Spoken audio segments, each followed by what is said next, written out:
rise and fall. I know you're looking for me, and I know you're looking for you, and I know I'm looking for us. Somebody said I was never meant to be. I'm looking in the mirror and I think I can see you. One of these days I'm gonna suffocate. You said one of these days I'm gonna suffocate. You said one of these days I'm gonna suffocate. If it's the last thing I do. And he said, all I wanna do is save the day. And I can do it if you look the other way. Because all I wanna do is save the day. And I can do it if you look the other way. Because all I wanna do is save the day. It's just a joke. And I can do it if you look the other way. All I wanna do is save the day. And I can do it if you look the other way. One of these days I'm gonna suffocate. He said one of these days I'm gonna suffocate. Hello, everyone. How is everyone tonight? I hope everyone's doing good tonight. Hey, Glitch.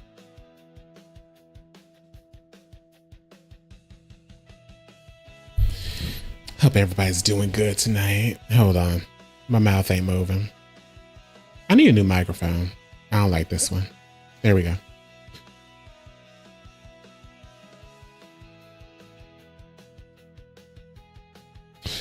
But yeah, I hope everyone's doing good tonight.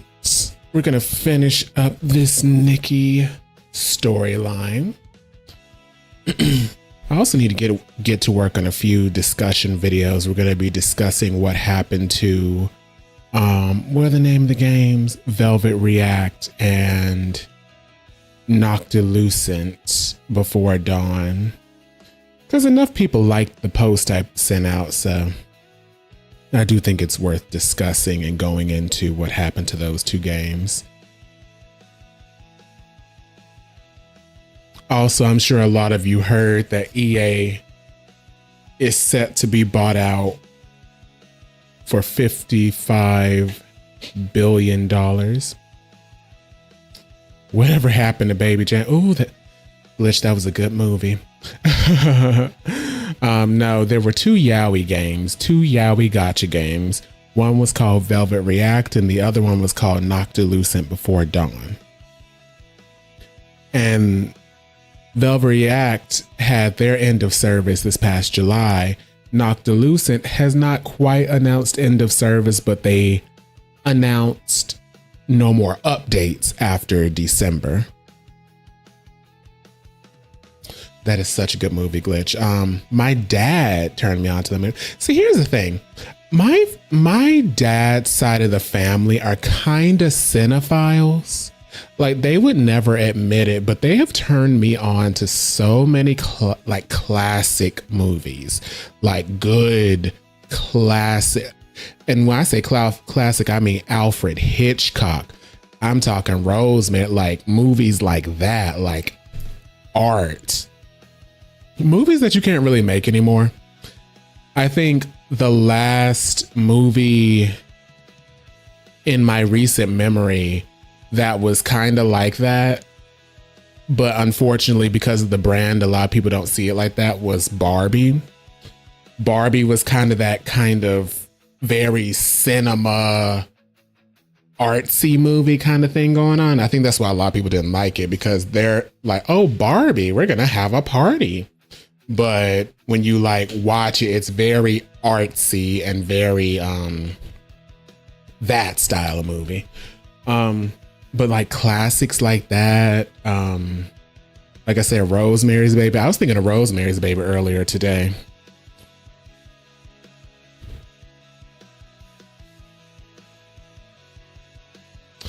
I have not seen one Jackass movie, and I cannot remember the last Will Ferrell movie I've seen. Those movies never appealed to me. I just never found them very funny.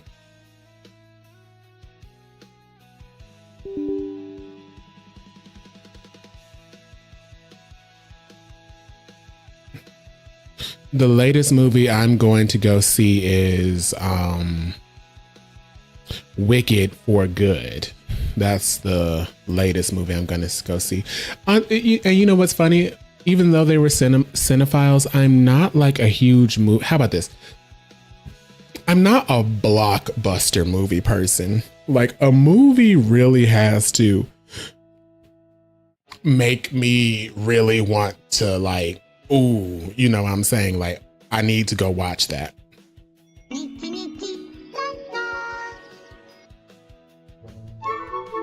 Will Ferrell is horrible at comedy. Hold on, you guys.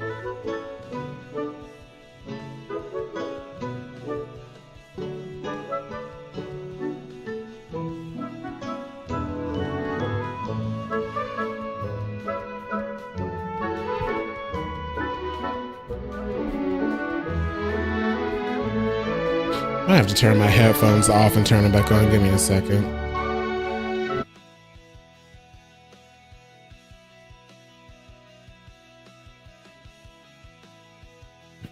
There's something else I need. Better headphones. Better headphones. Now, why did Wicked for Good pop up on my phone, but it's not popping up on the side? Yes, Wicked for Good. That's gonna be the latest movie I see in theaters. Other than that, I can't think of. Oh, now it popped up on the screen. Other than that, I can't think of like a movie coming up in the next few months that I want to see.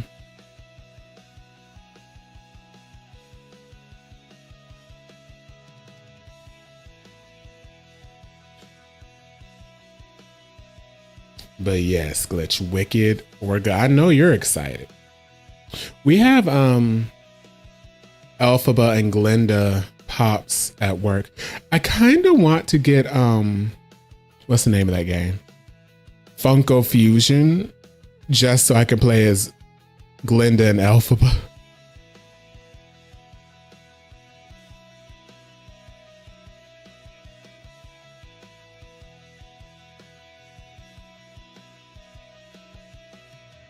Other than that, I can't think of an upcoming movie like within the next few months that I want to see in theaters.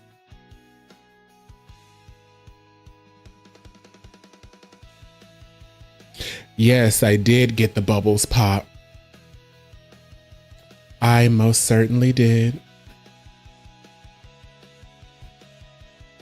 It is so cute. It's like literally sitting behind the monitor. She's like, it's a roach.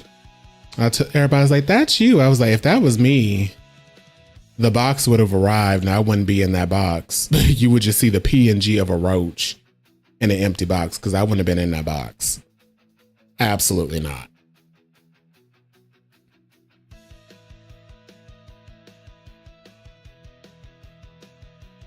I know the game is running. I'm waiting for it to pop back up. I'm waiting for Nikki to pop back up because they had to update. And it's like, well, the game is running. I'm like, I get that, but it needs to pop back up. It's not.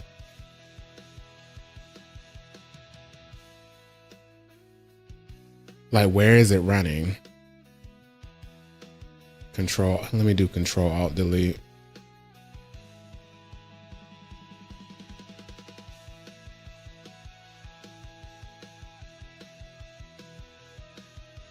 Bootstrap package game. Let me end task because this is not popping back up.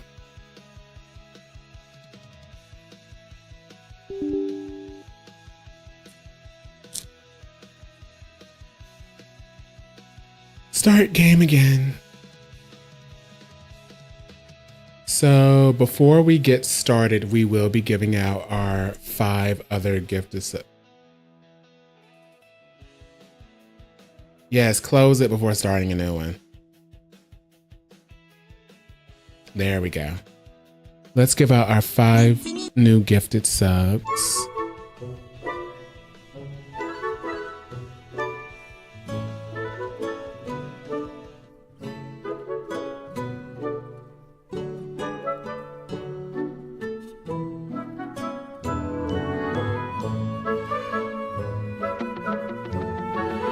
Ooh, Tom Riddle.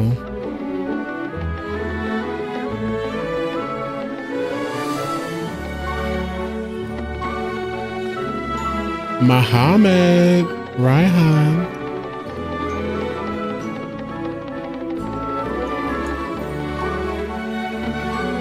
Greg.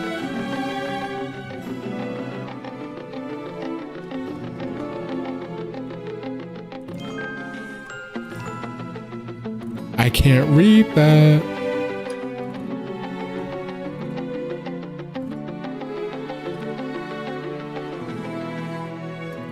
And Glitch, yeah, you were the first one.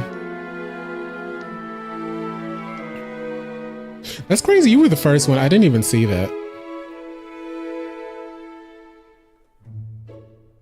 Congratulations, everyone, on your gifted memberships.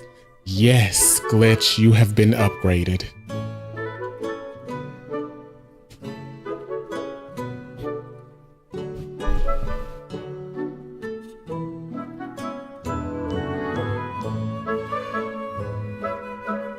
Okay, let's head on into Mirrorland.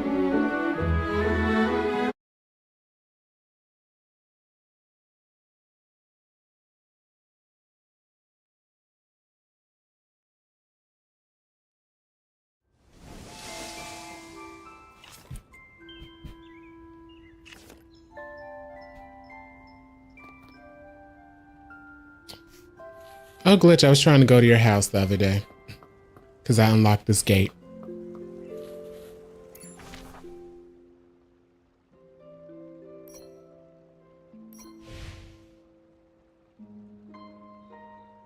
Oh.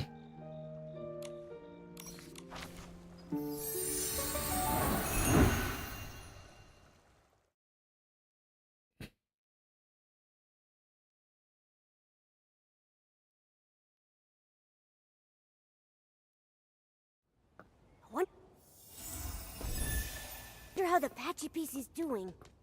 Nikki, let's head to Prosperville to check on her and Madame Julie.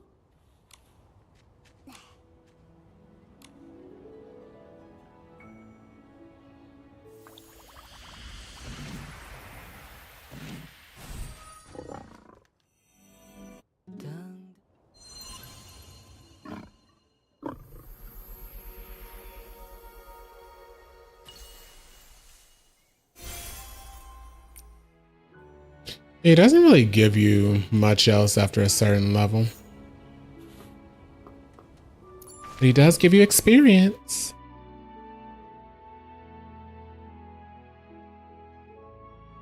Hi, Ellie. How you doing?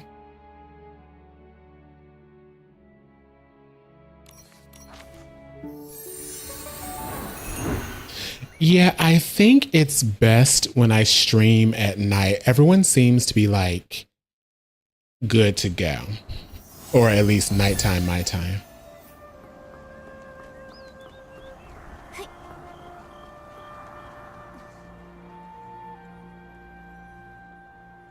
So that was you? I just told the guards what's happening.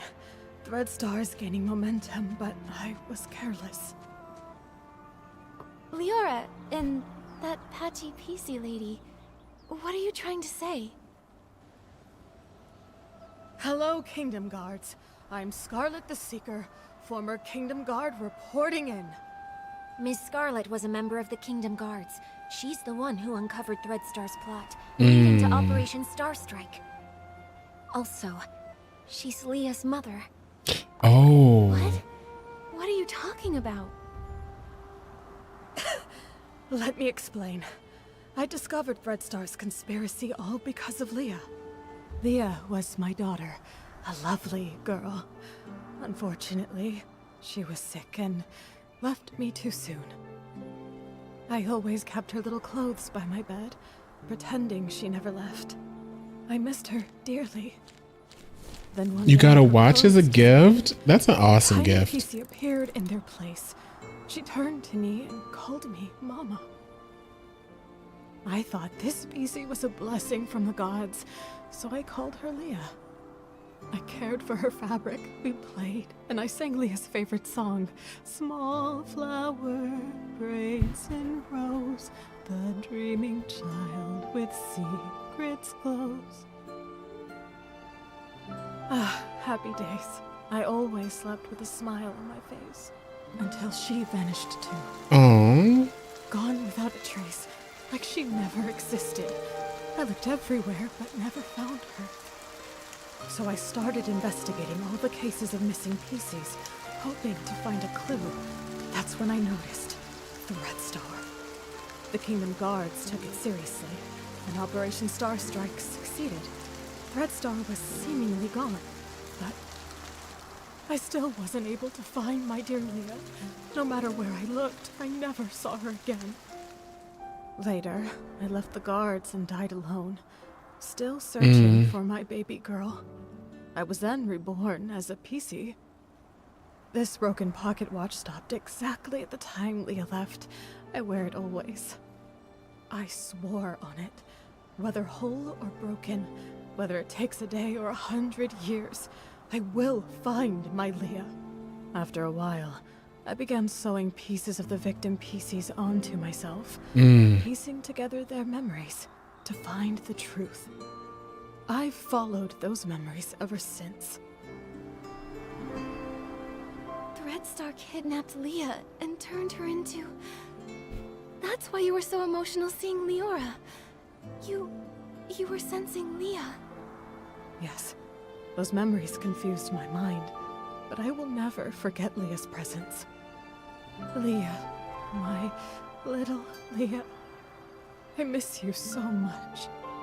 Wind blows soft on the ridge, sending our sorrows off the bridge. Leah knows your voice. I know. I followed Benny here because I suspected that over the decades, he's been helping Threadstar pick kidnapping targets. Wait, so you think Benny is a member of Threadstar? That's why you attacked him? Attack? I did chase him, but I didn't succeed. How come? he's so beat up.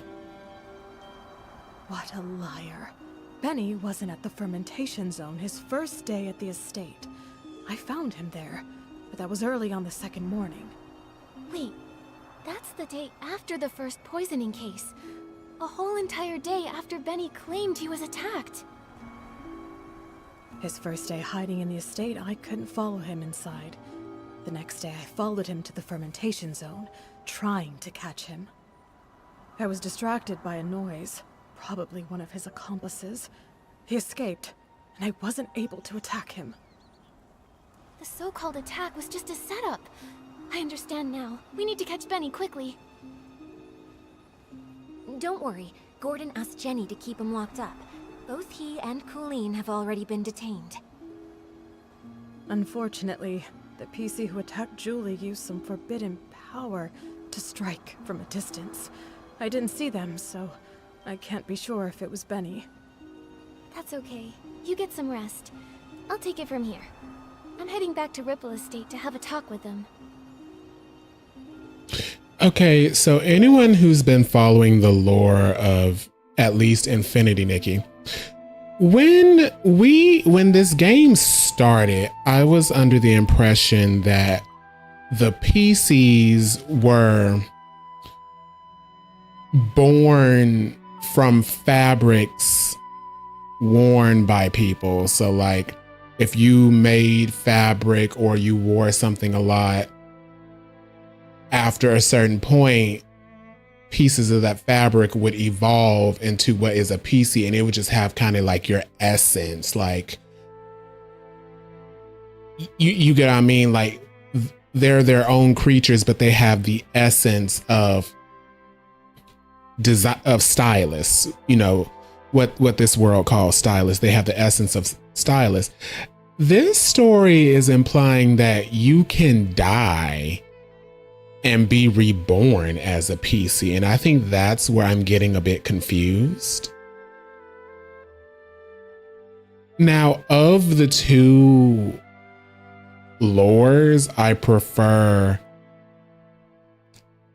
simply because I feel like this is going to make storytelling a lot easier, I prefer the you dying and being reborn as a PC. I feel like that's gonna tie things together better, because if they go more with the, oh, it's born from the clothes, blah, blah, blah, you know, it just, that leaves way too much room for craziness, for things to get very convoluted.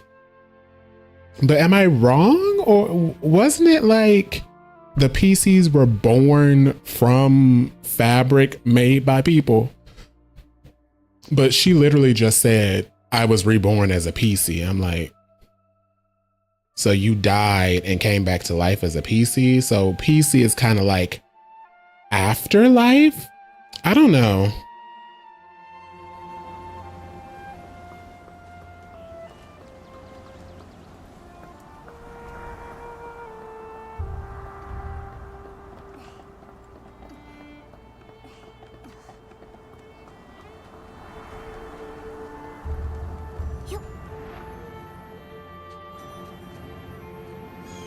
I just don't know. It's both. You think it's based on emotions? That could be true. I was kind of getting the vibe that it's kind of both. Or, if I'm being honest, whichever fits the plot scenario better.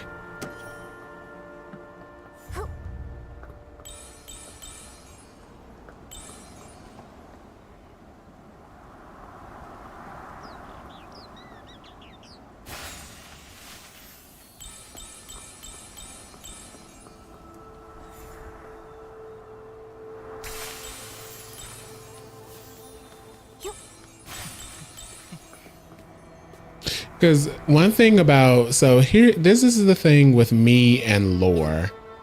A very easy way for me to stop paying attention to your lore is if I feel like you're just kind of introducing brand new things every 5 seconds. It's kind of like if I'm watching like a horror story and all of a sudden they're in like some virtual world or like some computer simulation, which I know sounds kind of like Death End Request, but Death End Request is kind of an exception. But like if they're in some like virtual world or computer simulation, I'm going to lose a lot of interest, because it's kind of like, well, now you just open the door for any kind of craziness to happen. So that's why I was asking, because I'm like, did I miss something, or did they switch it up?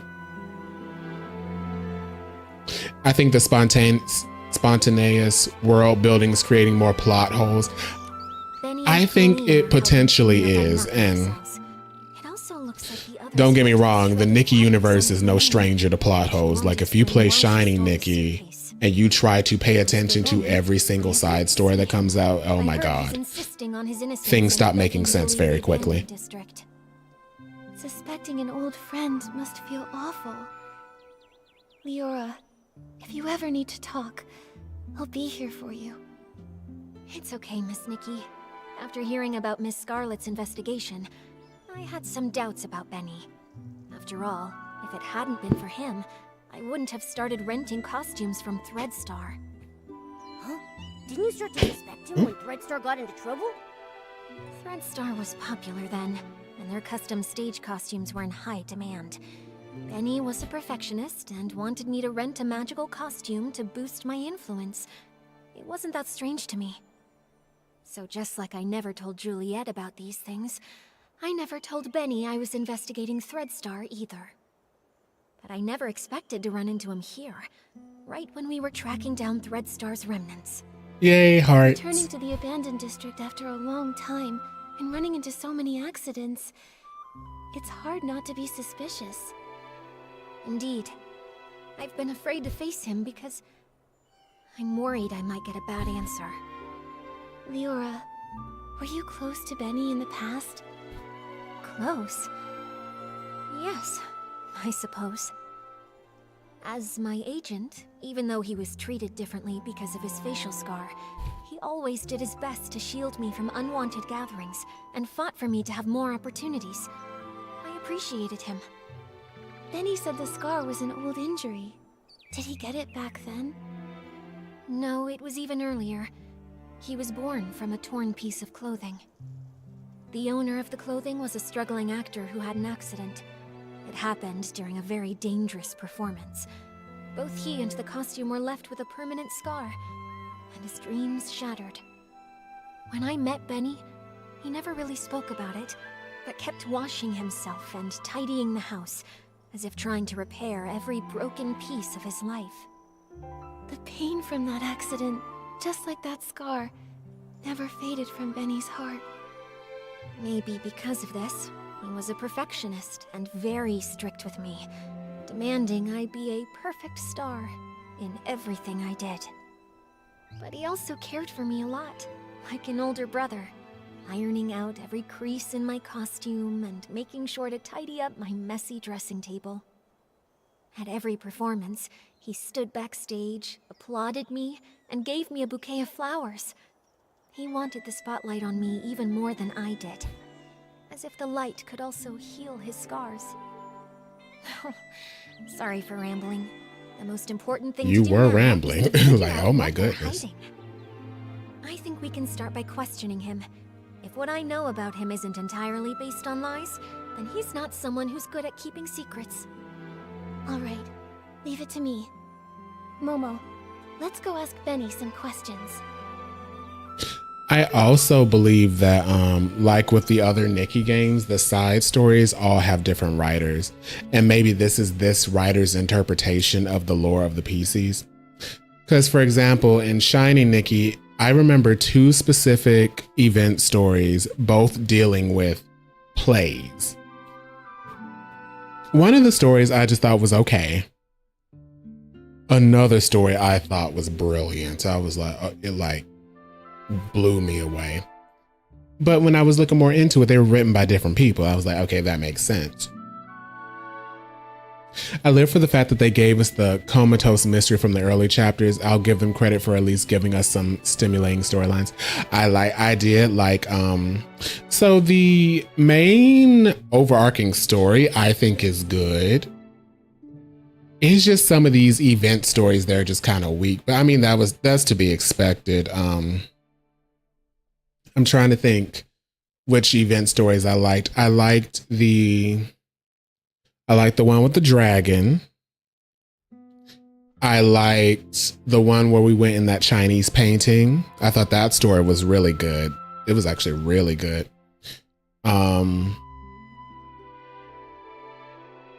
So the dragon was the one with the ghosts. Yeah, I did like that one. I liked the one where we went in the painting.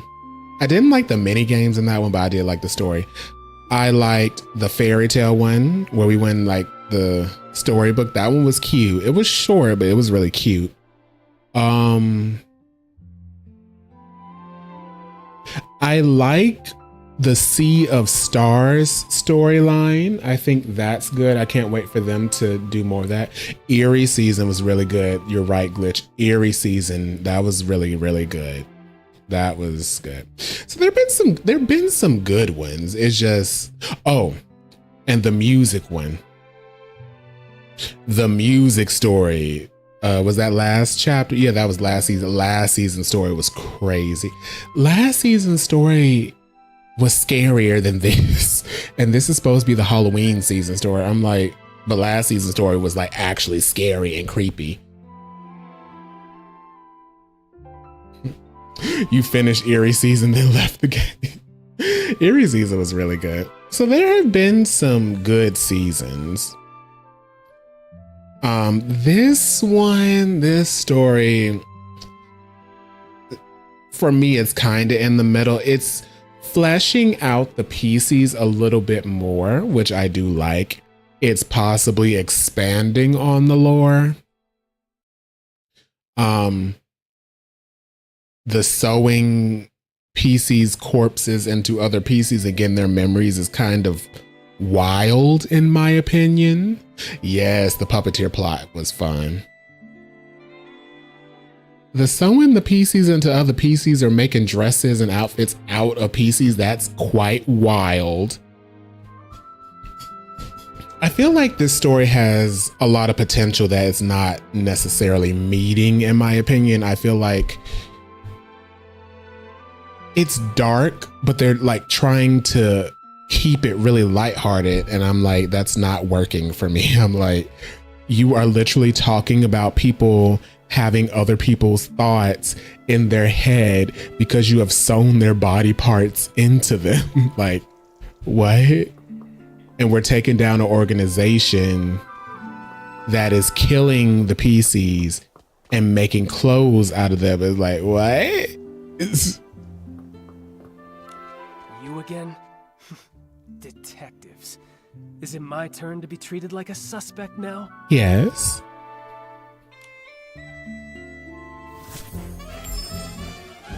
Phoenix Wright. Just a routine inquiry in the investigation, Benny. If you're truly innocent, I recommend that you cooperate fully and answer my questions seriously. Where were you when we were chasing Colleen in the Ripple wine cellar? Were you her accomplice in stealing the suitcase? If you have nothing to hide, why were you in such a hurry to pack and escape? I had no idea you were chasing Colleen. How would I even know where I was at the time? He's really cautious. We didn't tell anyone that we were tracking Colleen, so it makes sense he wouldn't know.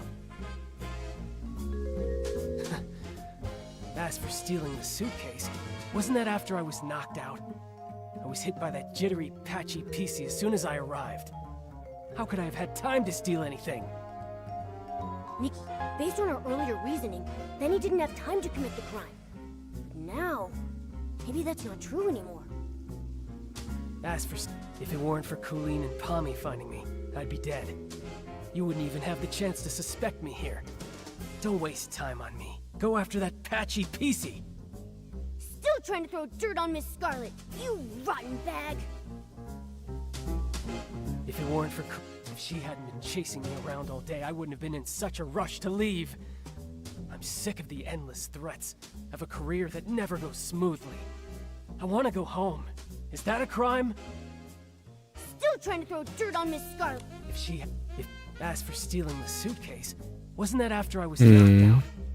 I was hit by that jittery, patchy PC as soon as I arrived. How could I have had time to steal anything? Why are you Darn it. showing me this? Sure, I'm not successful in my career, but I don't take up. As for stealing the suitcase, wasn't that after I was knocked out? I was hit by that jittery, patchy PC as soon as I arrived. How could I have had time to steal anything?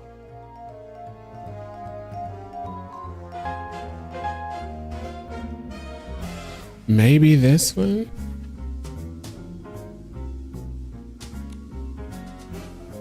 Yes. Benny, I'm afraid that what you don't know is that we've already spoken with that patchy PC you mentioned. What? That's impossible. That thing can't even form a complete sentence. How could you possibly... Miss Scarlet has finally regained her senses. She's not some evil PC like you tried to frame her as. In fact, it's the opposite. You're the suspect, and that's why she's been chasing you all along. According to her testimony, your alibi doesn't hold up. In truth, all that evidence was a lie you and Colleen came up with, wasn't it? If I deduced correctly, your arrival time in the abandoned district is accurate. Wendy can confirm that much, so you couldn't have faked it. But everything after that? Completely fabricated. The day you arrived, you went straight to the Ripple estate to meet up with Colleen and set your plan to steal the suitcase. Colleen poisoned the detergent, and you stole the suitcase. She poisoned herself so she wouldn't be a suspect for the suitcase theft. Exactly. After stealing it, you left the estate and met with Colleen in the fermentation zone. She always said she had a habit of doing her research at night. But once you left the estate grounds, Ms. Scarlet spotted you again. Thanks to Colleen's help, you managed to escape. After that, the two of you chose to stage a fake attack scene to frame Ms. Scarlet. That way, everyone at the estate would be on guard against her. She couldn't keep following you in the estate, and you had your unconscious all day alibi. Now I get it. Even though Colleen and Pommy found you together the day before, the only one who claimed to have seen you unconscious there was Colleen herself. In reality, you never went to the fermentation zone that first day. Colleen brought Pommy to find you on purpose, making her testimony seem credible. That's quite a clever conclusion. But sorry, I'm just a failed talent scout. I don't get all the twists of this case, and I'm not interested in your detective games. I have no idea why that lunatic PC suddenly started spouting all this. The only thing I know is that she kept chasing and attacking me, and caused me a lot of trouble. If you insist on believing that maniac and refuse to believe me, well then, I've got nothing more to say. Suit yourselves. What do we do, Nikki? He still won't confess. If he keeps insisting Miss Scarlet is lying, we can't really prove otherwise. I would rather believe Ms. Scarlet's testimony, but with both sides telling a different story, we can't use this as evidence to convince Benny. Let's talk to Colleen again. If we can prove she gave Benny false testimony, we can completely shatter their lies. What Colleen? Okay, she close. So now you've sent a human and this little yellow furball. I'm not in the mood to talk.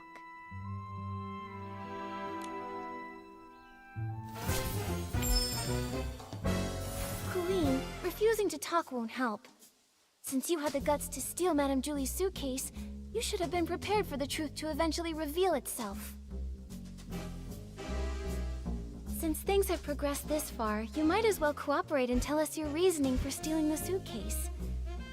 You're so gentle with the birds, so why stay loyal to a cruel organization like Threadstar?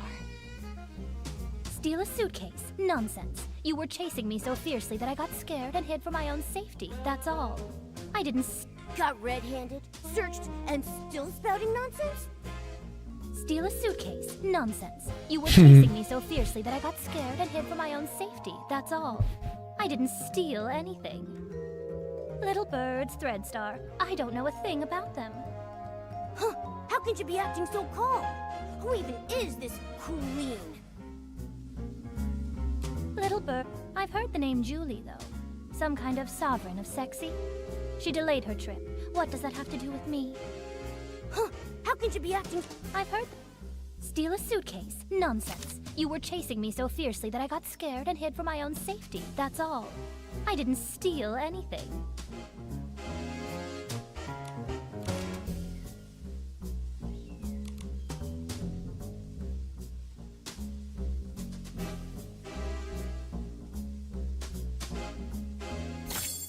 Mm-hmm. Those scraps were found in your possession.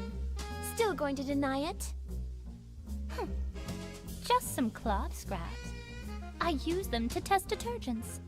What? Is there a rule against bringing your own scraps to Ripple Estate? If they were really just scraps for testing detergent, why did you keep carrying them while running away? Even when you were cornered, you still wouldn't let them go. I'm a professional detergent bar owner. I have my reasons. A professional detergent bar owner. More like a professional thief. Besides, you suddenly chased me. I didn't have time to think about what I was carrying. She sure had enough time to feed the birds, though. Mm-hmm. Besides, if you can't prove where these scraps came from, stop wasting my time.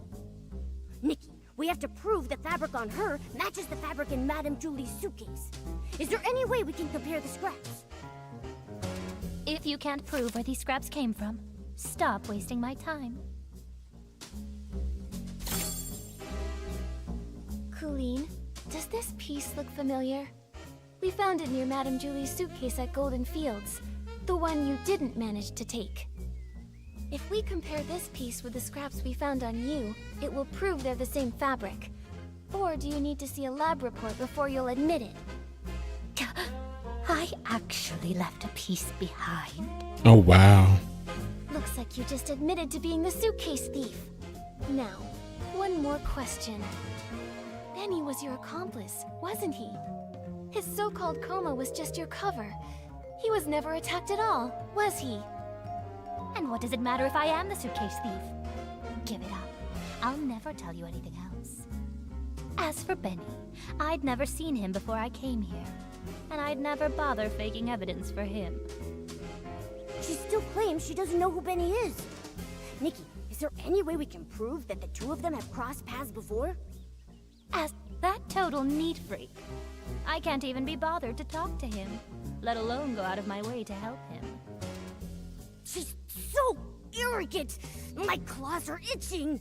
Mama want to beat the shit out of her. As for Benny, I'd never seen him before I came here, and I'd never bother faking evidence for him.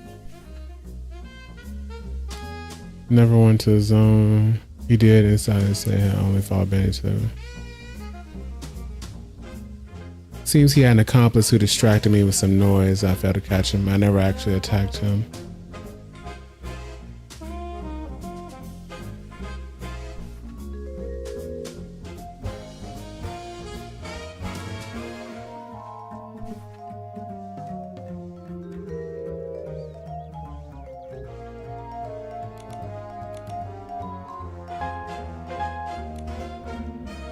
But this work?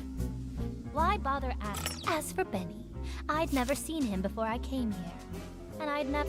Okay, that's it. Benny's notes say he often visits the Nightshade Lounge, the very one you own, Colleen. He even pays monthly tabs. A hands-on bar owner that goes as far as to personally test detergents, and even carries around test fabric scraps just in case. And yet you claim to never have met someone who's obviously a regular customer of theirs. What a liar. That fool. Of all the things, how could he drop this page? Stupid. Utterly stupid. It's over, Colleen. No denying it now. You and Benny were a team, poisoning the Dawn's First Light detergent just to steal that suitcase. Why? What is this golden vision? Why kidnap so many PCs? Why target Madame Julie? Don't you think enough PCs died already? Colleen, it's not too late. Tell us the truth, and we can stop more PCs from being lost. Fine, I do know Benny. But just like you said, it's nothing more than a bar owner and a regular. I'd never risk faking evidence for a customer. And even if he came fairly often, I never liked that man. What a pretentious fool. What do we do, Nikki? This is the most stubborn PC I've ever seen. She's still not telling us anything. If she refuses to talk, we have no way to keep investigating. Momo, we need to find a flaw in her collaboration with Benny. Maybe we can start from here.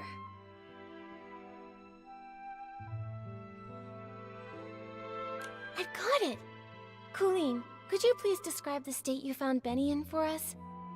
If you are both telling the truth about what happened, both of your stories should match perfectly, right? Didn't I already explain when I brought that PC back?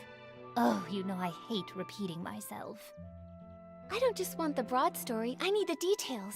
For example, what was the weather like that day? What scent of detergent did the fermentation zone smell like? And what condition was Benny in? Come on, Colleen. Answer these few questions and I won't bother you anymore. Fine. That early morning, actually, the very morning of the Dawn's First Light chaos, I went to check the fermentation zone and saw Buttonfoot and a white glove coming from the wooden barrel house. The weather was just normal. The air carried the scent of aroma lily, which gave me a headache. As for Benny, I thought he was just a worker resting, so I didn't pay much attention. I had no idea it was him. Then the next day, you brought Pommy with you, and he was still there. Pommy checked, and that's when you realized it was Benny, knocked out from the attack? Correct. But you already know that, don't you? The morning after the poisoning incident, the weather was fine, and the air smelled of flight fruit. He was lying in the exact same spot, still unconscious. Just one blow to the back of the head, and he is out that long. How pathetic. Now, is that enough? Don't bother me anymore. Okay. Come on, is this ever going to end? I want to go home, you hear me? Home!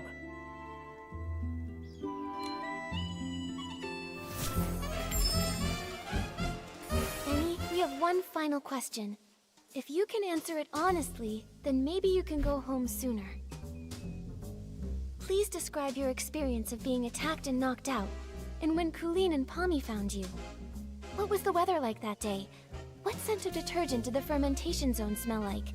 What condition were you in? Questions, questions. Why so many questions? I already told you. I arrived that very morning when the Dawn's First Light incident happened. So rude! Ugh. I know I shouldn't go around hitting PCs. Ooh. That would ruin our agency's reputation. I told y'all Momo want to fight the hell out of It was people. dark when I reached the estate. I got lost for a while before I found the fermentation zone, and then ran into that sneaky PC. Still bad-mouthing Miss Scarlet. Ooh, I just want to scratch him. It was still... As for the weather, it was pitch dark. Who knows what the weather was like? The scent? Probably something like wool fruit. I was really tired at the time. I just wanted to ask for directions. Sounds guilty to me, Detective Nikki. What do you think? As for the... Then suddenly she attacked me and knocked me out. When I woke up, Pommy and the others had already taken me back to the estate. That's all I know.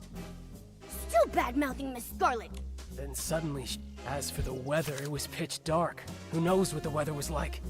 The scent? Probably something like wool fruit. I was really tired at the time. I just wanted to ask for directions. In the morning. Let's see.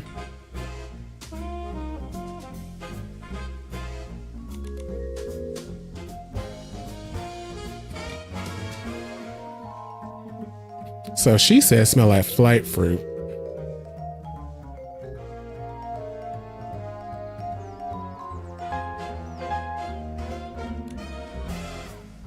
Then suddenly she attacked me and knocked me out. As for the... It was still dark when I reached the estate. I got lost for a while before I found the fermentation zone, and then ran it. As for the weather, it was pitch dark. Who knows what the weather was like? The scent? Probably something... Is that all true? Because that's not at all what Colleen said. Take a closer look.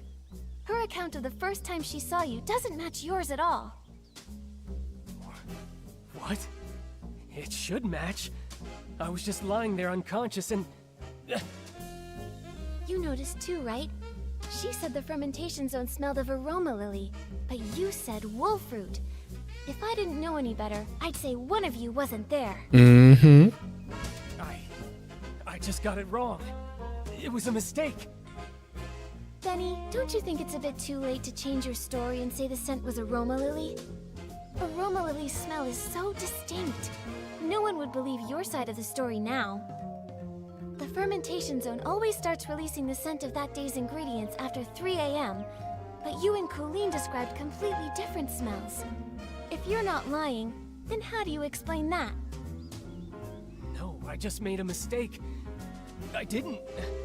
No, I never smelled anything. You pressured me into saying something, so I just blurted it out. I didn't pressure you. He's backtracking. We can't let him off the hook. Wait, I remember. I remember now. It wasn't past 3 a.m. when I arrived. I got to the abandoned district by 2 a.m., so I wasn't lost that long. He's backtracking. Wait, I wandered a bit after that, of course, but not for long. Then I saw that crazy PC's pocket watch. It read 2:30. I don't think that's what that pocket watch reads. And he's still trying to frame Miss Scarlet. Nikki, we need to figure something out. His story's gotta have holes. I wandered... Exactly. I just forgot before, but now I clearly remember. There was no scent being pumped out at that time. Don't try to trick me. He's backtracking. I wandered a bit after that, of course, but not for long. Then I saw that crazy PC's pocket watch. It read 2:30.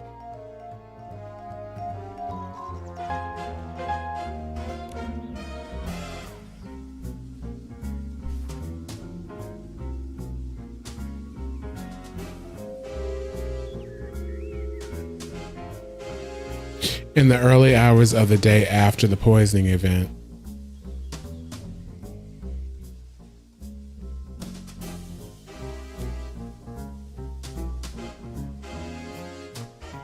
Let's try this one.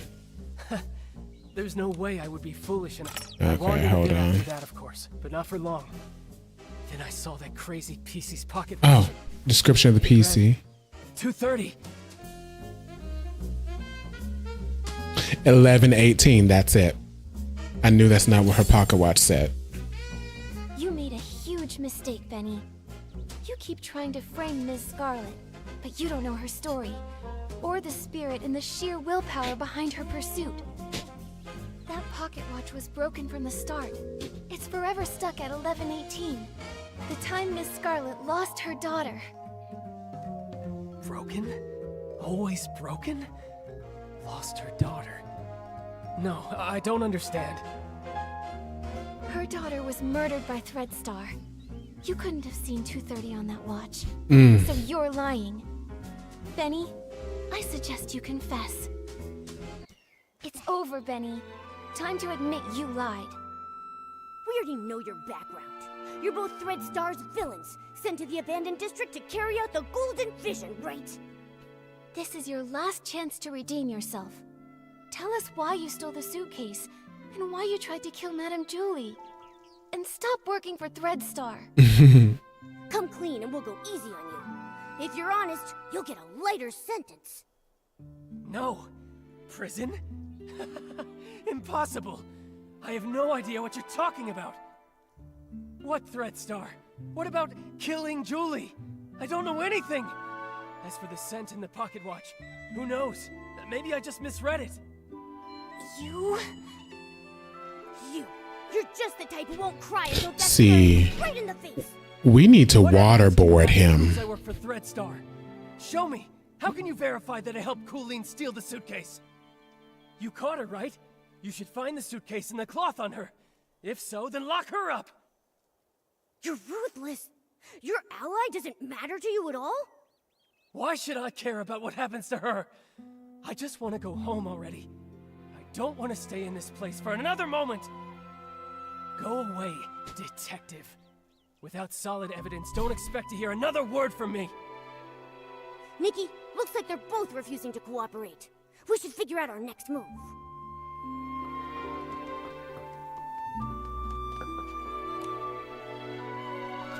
Oh. These two are hard to deal with. They're starting to crack, but they still won't confess. Don't lose hope, Momo. At least we know they're partners now. Benny's so-called attack probably aligns with my theory. It's just a story they made up. Threadstar must have sent a few members to the abandoned district to carry out the Golden Vision. Well, what exactly is the Golden Vision? And why would they want to hurt Madame Julie so badly? What should we do now, Detective Nikki? Their lips are totally zipped. Not even a hint. How are we supposed to piece the story together when we have no clues at all? Hold on. Like I've said before, no matter how perfect a crime seems, if you look closely enough, cracks will always show. Bad seeds only grow bad fruit. I doubt that we're going to get any more information from Colleen.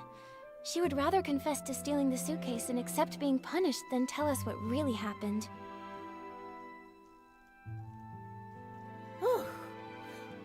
Colleen is a pretty tough cookie, you know that? I mean, even if I pulled out my razor-sharp claws, I don't think she would be fazed in the slightest. She's just that tough. But there might still be a chance with Benny. He's desperately denying it, and he insists there isn't any evidence. But if we find solid proof, we might crack him. Unfortunately, the assassination attempt on Madame Julie has no witnesses, and it's hard to find clues from the Esslings. That route probably won't work. Should we start with the missing suitcase case? Yeah. If we can prove that Benny stole the suitcase during all of the detergent poisoning chaos, he won't be able to deny it. And if we can prove Benny's a member of Threadstar, identifying his motive, he probably won't have much of an argument. Makes sense. Detective Nikki, where do you think would be the very best place to start looking for evidence? Your trusty assistant Momo is here and ready to go whenever you need me. Just point me in the right direction and I'll get on it right away. Whether it's Threadstar or Benny, the PCs in the abandoned district might not be familiar with them. We'll probably find clues asking guests from Sichia. How about we start by talking to...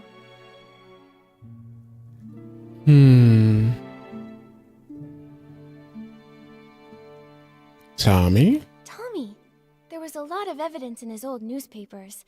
It's possible he knows even more about Benny's history. All right, let's get going. With Nikki on the case, we've got this.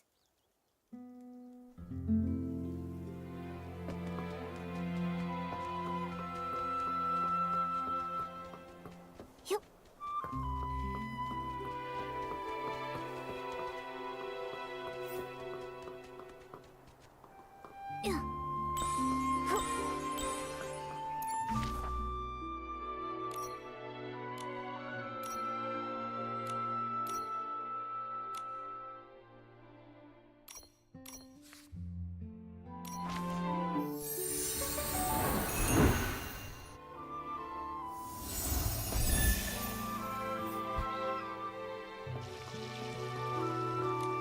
Write it all down!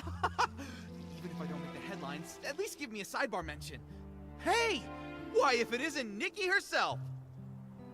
Oh, thanks to you, I was able to dig up the tune that Cersei used to whistle. A melancholy girl gazing at the wheat fields. This means... It means you're really talented to dig up such details. I wonder if you know Benny just as well. That guy only has Madame Julie and Cersei on his mind. Ha! Don't underestimate me!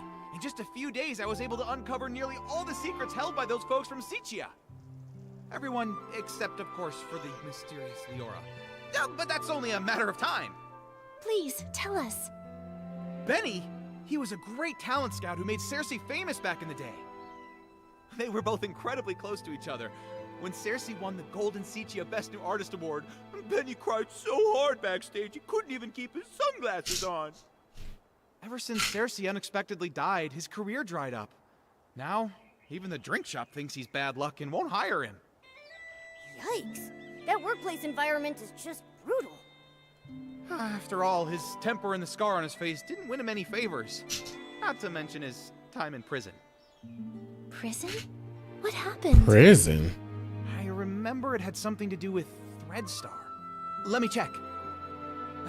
That briefing was stolen by Mr. Leon. He shouted, "Oh, the ink upon every single one of the newspapers will forever be my stage! I can't wait to get to Barrel Grove and share my art again!" After declaring that, he left in quite a hurry. Who knew that even columnists have to watch out for robberies too? I'll be avoiding him from now on. Sounds like something Mr. Leon would do. I think we should avoid him too. Nikki, what do we do now? Mr. Leon was also at the scene when the suitcase was stolen. Although he was caught up in a hallucination at the time, maybe now he can remember the more overlooked details. Ellie said, damn. One-man show again, then it looks like we'll be in for a real dramatic time. Let's just go wait for him near the Barrel Grove.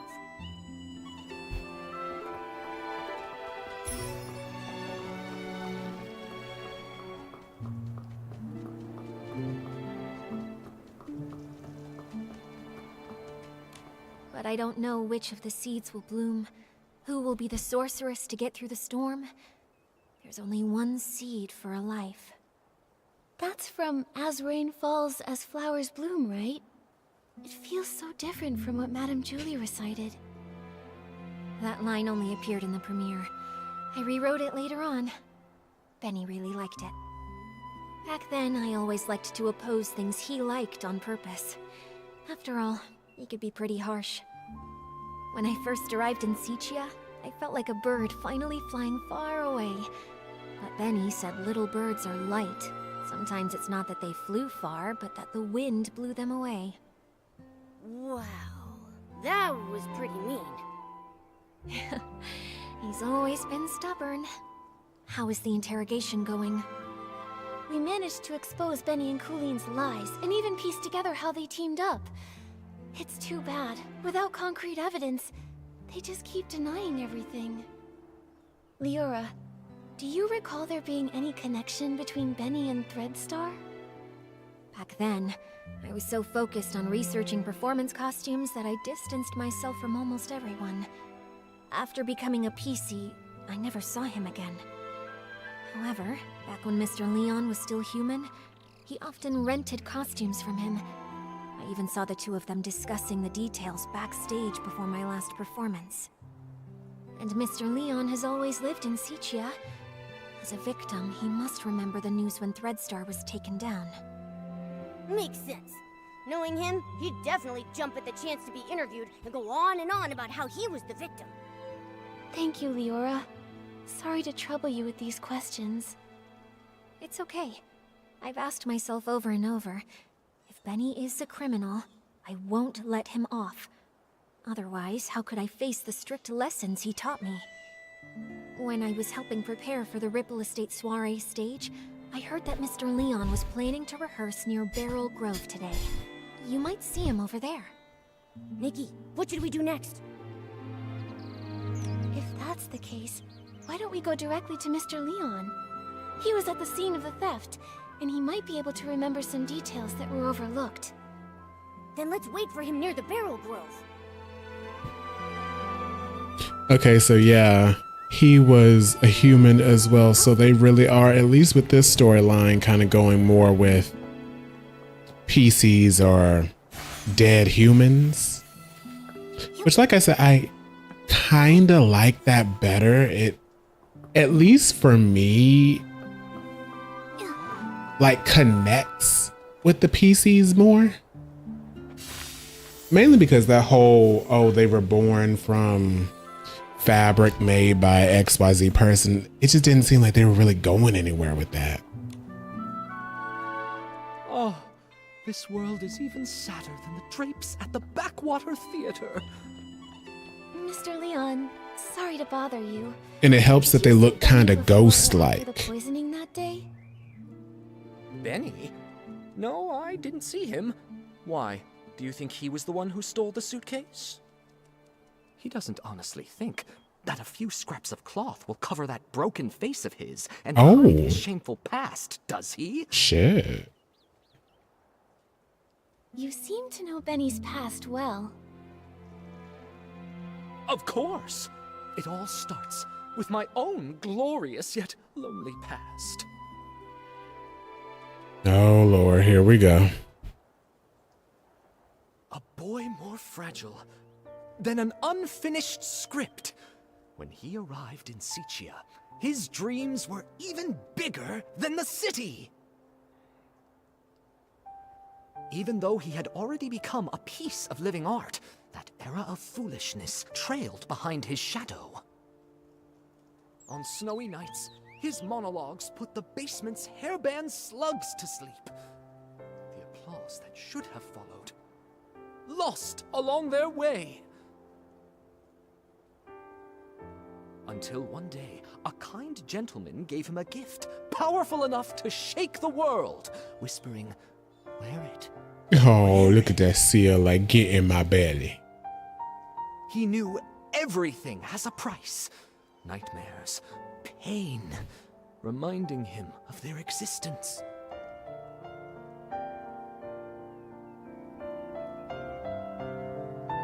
He went back to perform the full submission again and again in hopes to awakening this ignorant era. But he fell, forever left upon the platform leading to his dreams. Could that man be from Threadstar? Ugh. So they used everyone's dreams and it cost your life. But, what does this have to do with Benny? Dear audience, don't be like those who know nothing of art, ready to tear away fate's every secret. Intermission time! Shall we have a little preview of Act 2? Look at you, such furious faces. Surely you've seen through the gods' twisted little trick. Such pitiful jealousy, too afraid to let the true starlight fall upon me. Sending that evil messenger, Benny, with fake generosity and kindness, politely selling costumes to me, all secretly marked with the price of downfall. I mean, Benny was Cersei's only agent. I never suspected that he could possibly be one of the culprits behind selling all those stage costumes. This is truly shocking. And now it's clear. He really is connected to Threadstar. This is exactly the evidence we're looking for. Mr. Leon, thank you for your help. I never expected that you too were hurt by Threadstar, and never got to perform your solo show. It's fine, it's fine. Every step on stage I make now is rehearsal. All in preparation for the full submission. Just wait and see. The boy who fell on the platform will be back, carrying all the scripts rejected to expose this fake world. Nikki, can we finally take down Benny now? Let's expose Threadstar's whole scheme and reveal the truth behind everything they've been hiding. This suggests a link between Benny and Threadstar, but we'll still need solid proof that he's the one who stole the suitcase if we want to expose his secrets.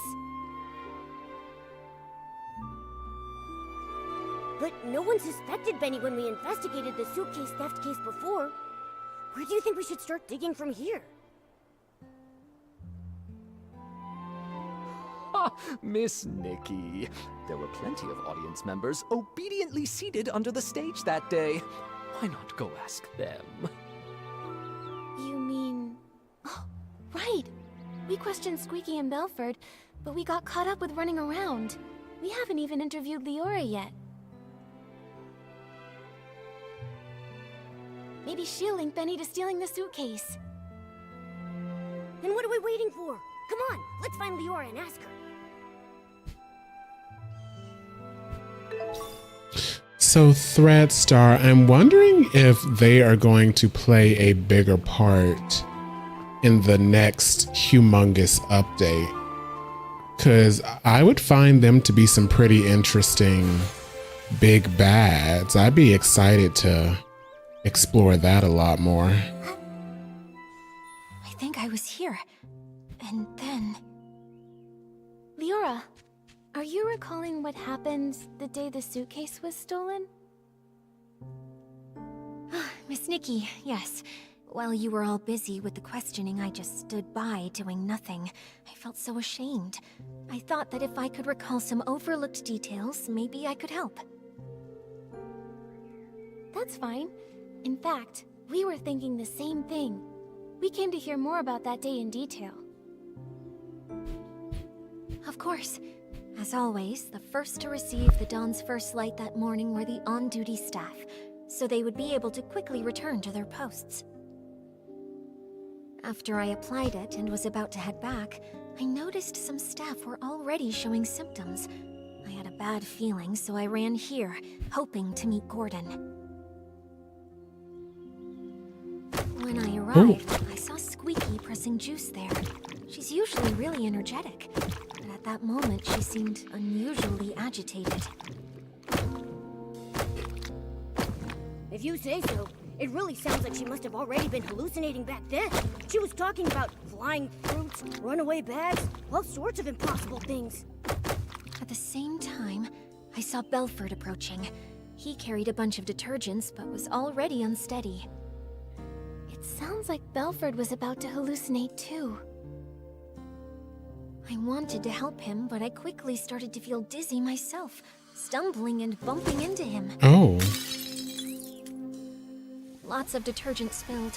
The smell was strong. Oh, this must be the fragrant fireworks Belford told us about. What then? And I started hallucinating too. I can only remember some fragments.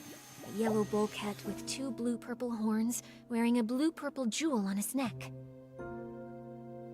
Well, I thought the bulkhead might charge. While dodging it, I bumped into a sack, and I think I may have cracked it. Do you think that bulkhead could be Belford? I remember his yellow hat having 2 blue-purple patterns. Just a thought. That's a possibility. Then suddenly I heard a loud shout ring out. You'd rather have perfect wheat fields than accept the Barasant I bring! Something like that. That has to be Mr. Leon. I think your version of this line is better than his original. That was him. I was startled then. I saw the bulkhead run away, felt danger was coming, and left quickly. It looks to me like both you and Squeaky were scared off by Mr. Leon's shout. When I came to my senses, I was at a remote water spot, soaked through, and there was no one nearby. So that's what happened. We met the other witnesses Leora mentioned to us, but I can't shake the feeling that something is off. There should have been one more PC there. The thief. They couldn't have disappeared without a trace. But what exactly feels wrong? Don't rush things, Miss Nikki. Maybe we can simulate an interrogation. Treat me like a suspect, find any inconsistencies in my story. Maybe the truth is hiding in plain sight. Great idea. We should get started.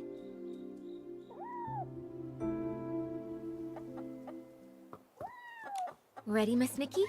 We'll start when you are.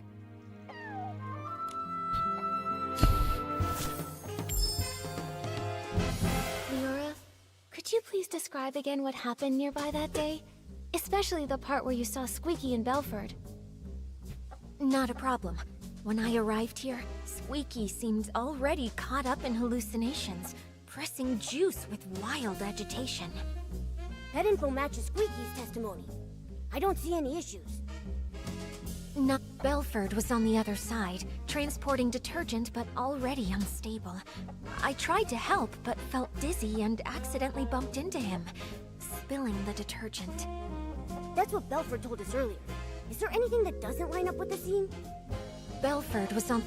After that, I fully slipped into hallucinations and fought with an imaginary bulkhead. Well, I think that was a mistaken vision of Belford. That seems to match Belford's testimony. I don't see any issues. Later, I was startled by Mr. Leon's passionate performance. With Belford pacing around nervously, we both left the place. That matches with Mr. Leon's testimony. I don't see any issues. Belford was on the...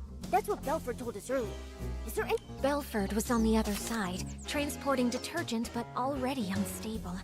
I tried to help but felt dizzy and accidentally bumped into him, spilling the detergent.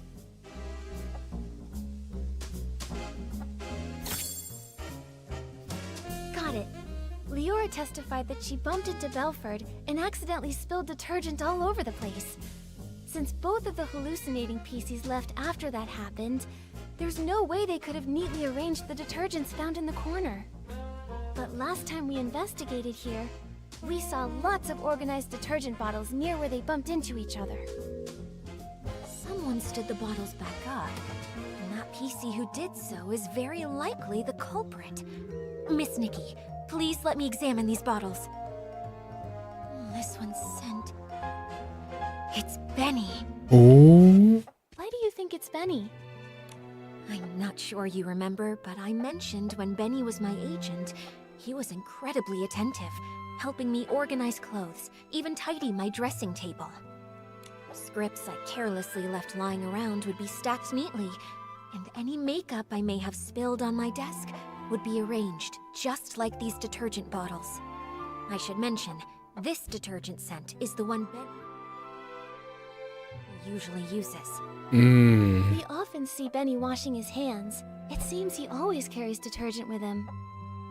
Yeah, although this fragrance he usually uses is quite common and very mild, when placed alongside these other nearly scentless detergent bottles here, you can still figure out the difference between them. Moreover, only this bottle has been slightly used, and the bottle's cap has an extra seal ring inside of it. That's Benny's signature. If Benny stole the suitcase after doing the dirty work of lockpicking, he'd want detergent to clean his hands. I now suspect that the big sack I accidentally bumped into after being startled by Mr. Leon's performance while I was hallucinating was actually Benny. Oh, wow. Benny was washing his hands while he was also startled by Mr. Leon, bumped into you, and dropped this detergent? Exactly. That's definitely possible, but so far, it's just speculation based on Benny's habits. It's hard to prove. Exactly. And since this detergent is so common, Benny could easily blame another PC for leaving it behind. I think we'll need to dig a little deeper. This interrogation simulation has been really helpful to us, Leora. If you can keep assisting us while we clear things up, we would really appreciate it. It would be my pleasure.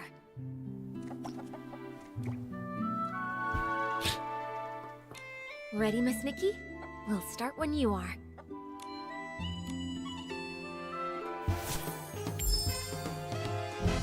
If this bottle of detergent with a different scent really was dropped by Benny... Oh, I see. In that case, there's still one suspicious detail. When Benny was looking for the detergent that he had dropped, he tidied up the spilled bottles by force of habit. But if he had the time and energy to do that, how could he have not taken the detergent he actually dropped? Indeed. In his case, not having detergent is probably as bad as not wearing clothes. Let me think about it. I've been trying really hard. I think maybe he did take a bottle of detergent, just the wrong one. Miss Nikki, what do you think? Nikki, think quickly. All the spilled detergent here has to come from just one source. I think maybe he did take a bottle of detergent, just the wrong one. Miss Nikki, what do you think? This might not be related to what we're discussing now. What we need to figure out is what exactly Benny took. I think maybe he did take a bottle of detergent, just the wrong one. Miss Nikki, what do you think?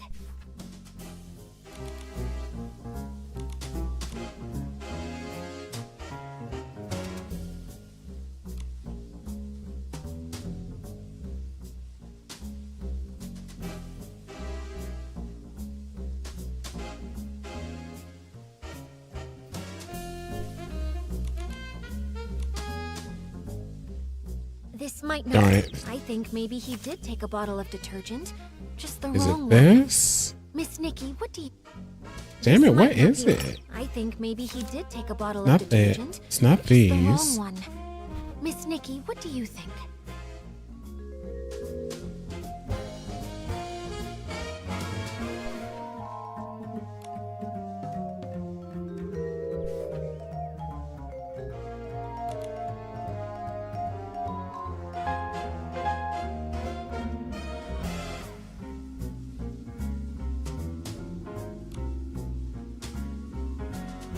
Indeed. In his case, not having detergent is probably as bad as not wearing clothes. I think maybe... Nikki, think quickly. All the spilled detergent here has to come from just... I think From maybe he just did take a one bottle of detergent, source. just the wrong one. Miss Nikki, what do you think?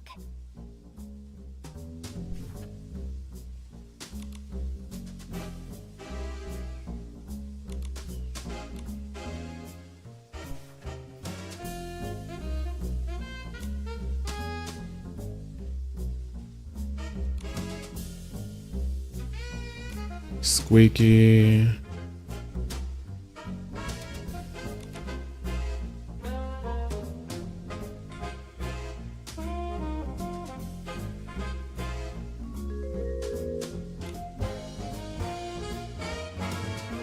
This might not be right. Oh my I gosh, think one maybe more he did take try. a bottle of detergent, just the wrong one. Miss Nikki, what do you think?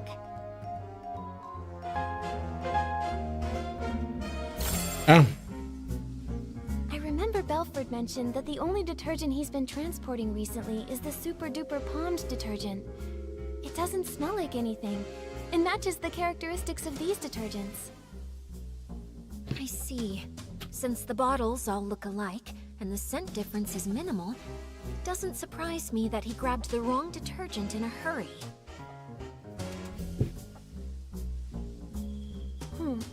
Even if Benny did grab the Super Duper Pond detergent by mistake, he probably realized it a long time ago. If he's already thrown away that bottle, we can't investigate further.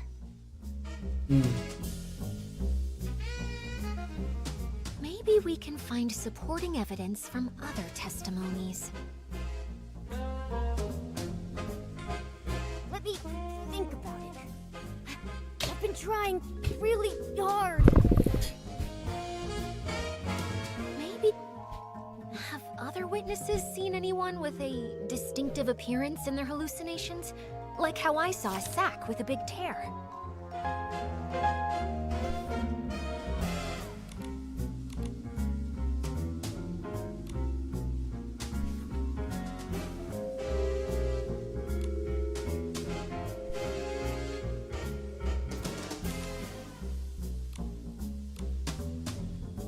no.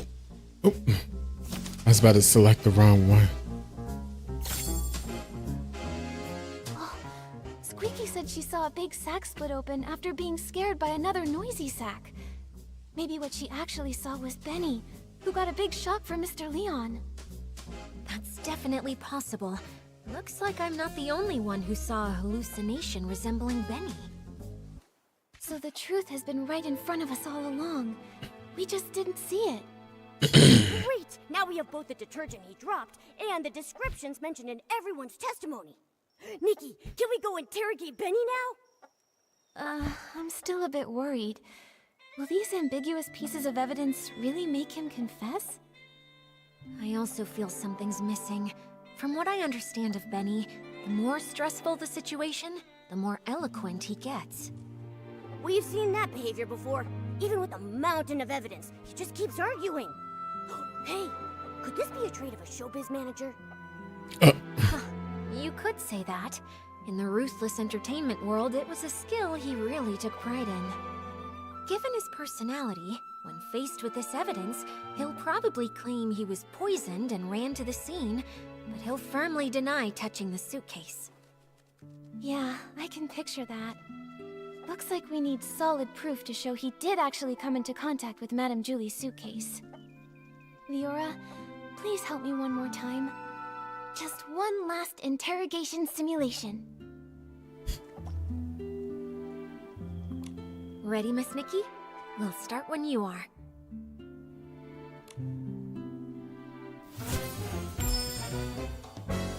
I think the key is right here. How can we prove that Benny made contact with Madame Julie's suitcase? To prove that, we need to find marks on the suitcase that only he could have left. Right. Nikki, did you see anything that might be suspicious on the suitcase? Benny definitely washed his hands with the super duper pumped detergent he grabbed by mistake, but this detergent doesn't have any distinctive scent. Ugh, if he had used super scented palms, we would have caught him, just like Tawny. Besides the scent, what kind of flaw could super duper palmed possibly cause? I remember the effect of super duper palmed is very special. Besides the Causes scent, hallucinations, what makes you kind of sick, flaw right? Could super duper palmed possibly cause? Alan once told us that Super Duper Palmed can amplify the effects of other types of detergent. So powerful that the estate won't even sell it to any outsiders. That's especially especially true when it's combined with 1 Brand Bliss and 1 Wash Fresh detergents. Mm-hmm. Turns out, this detergent can create so many effects. Maybe that's the key to spotting the flaw. Benny definitely washed his hands. To prove that, we need to find marks on the suitcase that only he could have left.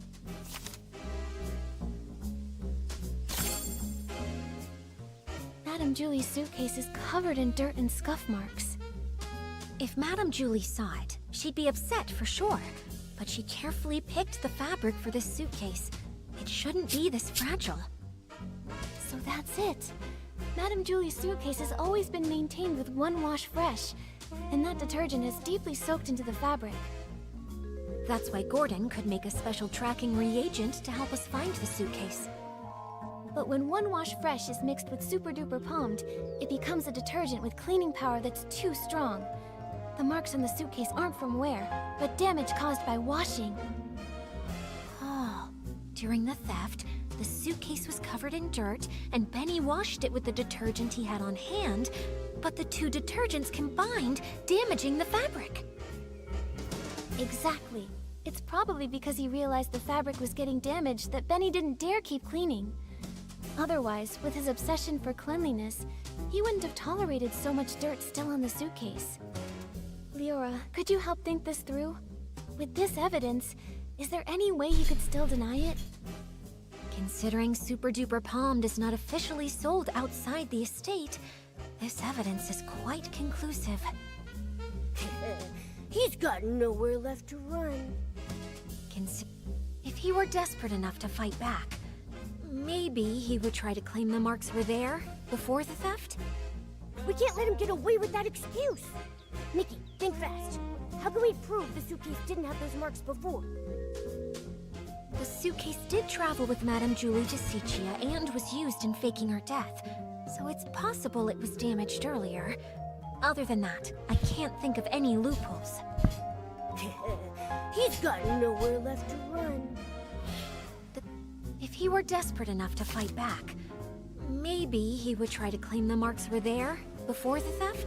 That might not be enough to refute his excuse. If he were desperate enough to fight back, maybe he would try to claim the marks were there. This is it. This is the photo Palmy took when the choo-choo train delivered Madame Julie's suitcase. Look, the suitcase looks perfect here. Those obvious wear marks must have appeared after this photo was taken. Miss Nikki, no, Detective Nikki, you did it. Yes, success.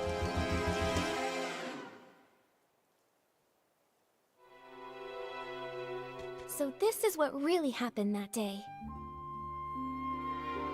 While everyone was hallucinating, Benny snuck onto the scene. No one knew that a new guest had arrived at that time, except for Colleen. After stealing the suitcase, Benny washed his hands out of habit, using the detergent he'd brought. Then, Mr. Leon shouted his lines, startling all the PCs. Leora knocked over Benny's detergent bottle. When he went to pick it up, he couldn't help but organize the scattered bottles. But he took the wrong detergent, the Super Duper Palmed, the one that Belford was responsible for transporting.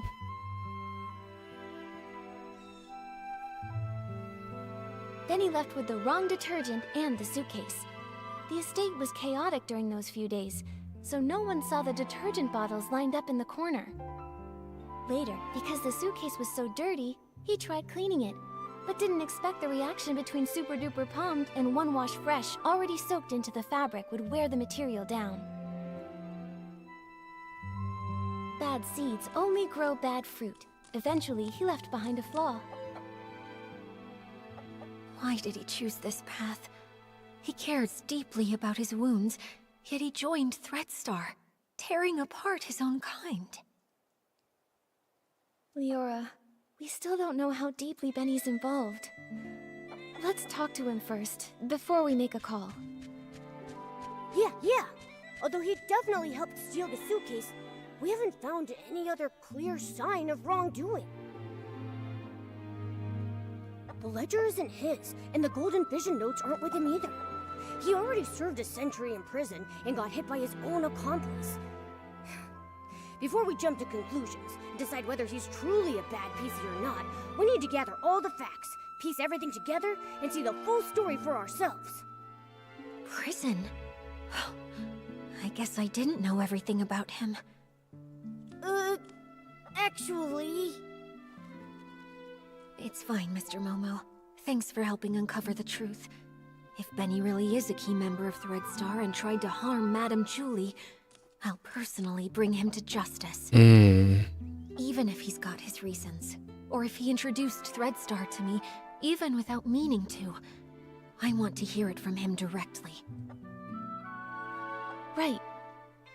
Before we find Benny, let's take this suitcase to Alan's for an inspection. With a professional detergent expert's report proving that 2 detergents made these marks, our interrogation will be stronger. Alright, let's go! With Nikki and Momo on the case, and Leora helping out too, there's no way we can fail. We're definitely going to catch him.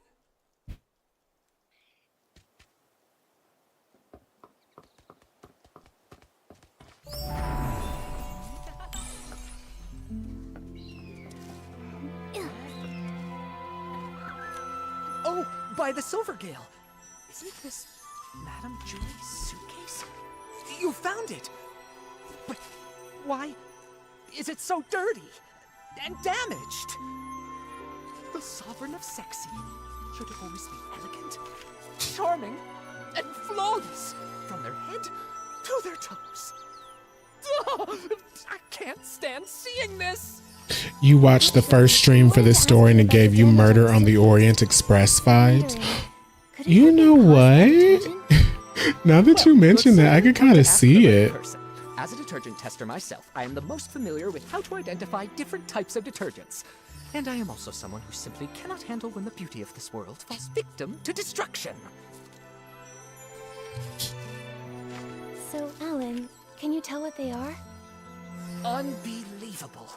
Which staff member was so careless to make such a basic mistake? Both detergents, One Wash Fresh and Super Duper Palmed, were detected on the suitcase. Their combination created the special Super Clean Palmed formula, which is too strong and damaged the fabric. Just like we guessed. Do PCs that come in contact with the special Super Clean Palmed formula leave marks on their own fabric? Definitely. That is why this special formula was only You thought we were sold going to internally. stay to the investigation train as the crime scene. Yeah, that's what I'm saying. Like, this started out with like a lot of potential and then Test them thoroughly. I'm it sure just I kind will of detect the residue of the special drifted formula. off into something else. I was terribly wrong on that one though. Alan, we're a bit I pressed wish for he time did right stay now, on the but we'll train. fill you in on what happened later. With your help, we'll finally breathe easy. Momo, let's find Benny. He can't deny anything this time. Like, I am thinking, like, so what I'm thinking is this might be like gearing up for the new update where they bring us a new region. And they're introducing this big bad Threadstar. And if that's the case, this is completely fine. But if not, it's like, oh, well, what was all that? This is gonna, damn it. So that's just a trap. That's nothing more than a trap. Okay.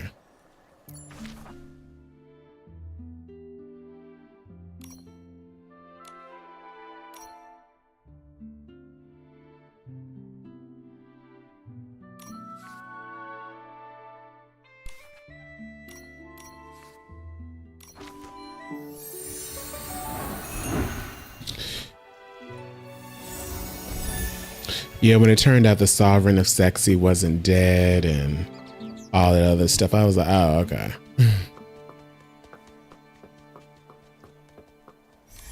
Here we go again. When will this end? When you admit the truth. Benny, we've brought solid evidence this time. There's nowhere left to run. Tell us everything about Threadstar's plot. No way. You're just trying to trick me. You really think I'd believe you? It's the end of the line, you little rag. Is that a slur? How many times do I have to repeat myself? I've got nothing to do with Threadstar. So desperate that you're spouting obvious lies? Detective Nikki, finish him off. Yes, it was that was some bait. I've got nothing to do with Threadstar.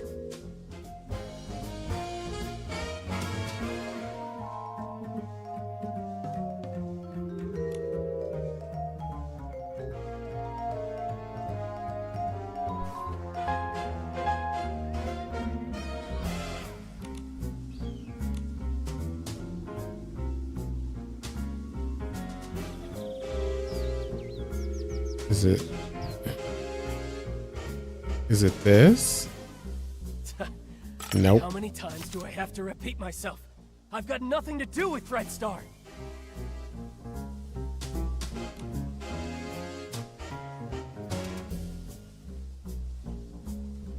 Okay, it's this.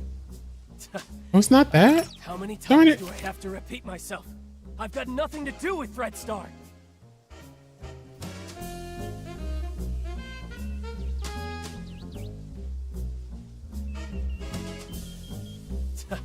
Oh my How many god. times do I have to repeat myself? I've got nothing to do with Threadstar.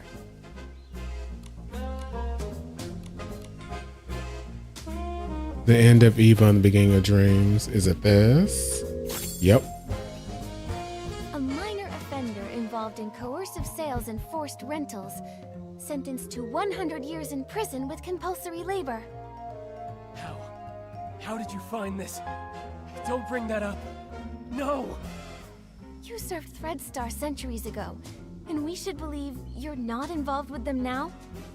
Benny, if you keep this up, you'll only end up back in prison. And for even longer next time. Why won't you confess? No! An old newspaper can't prove a thing! It happened so long ago. How is that evidence? Oh, he's about to crack. Come on! I never stole the suitcase, or tried murdering Julie. Colleen! She's the one who did it! We wouldn't bother coming back if we had no solid proof. Nikki, finish him off! I never stole the suitcase, or tried murdering Julie. Colleen! Darn it. I never stole the suitcase, or tried murdering Julie. Colleen! She's the one who did it!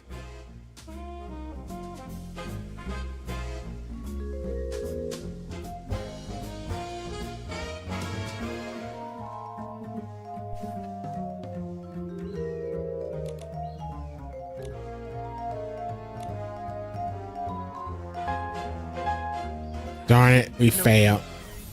Ugh. Let's try that again. Here we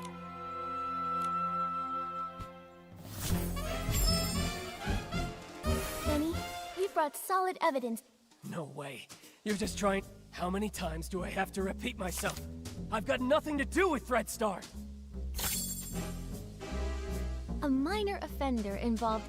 How? You served Threadstar. Benny, if you keep this up, you. No! And centuries ago, I had no idea that Threadstar's costumes were even made like that. I have nothing to do with them! I never stole the suitcase, or tried murdering Julie. Colleen! She's the one who did it! It's not Squeaky's testimony.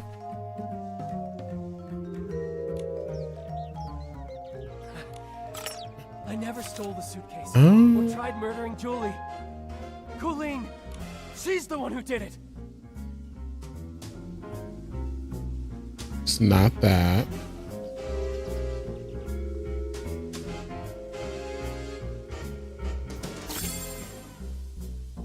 Do you see it now, Benny? Madame Julie's suitcase has traces from the mixture of Super Duper Palmed and One Wash Fresh. The latter being the detergent used to clean the suitcase regularly. So what? Where did that Super Duper Palmed come from?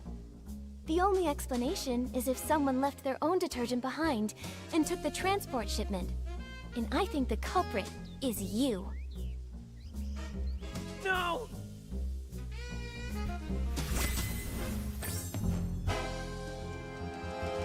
Nice.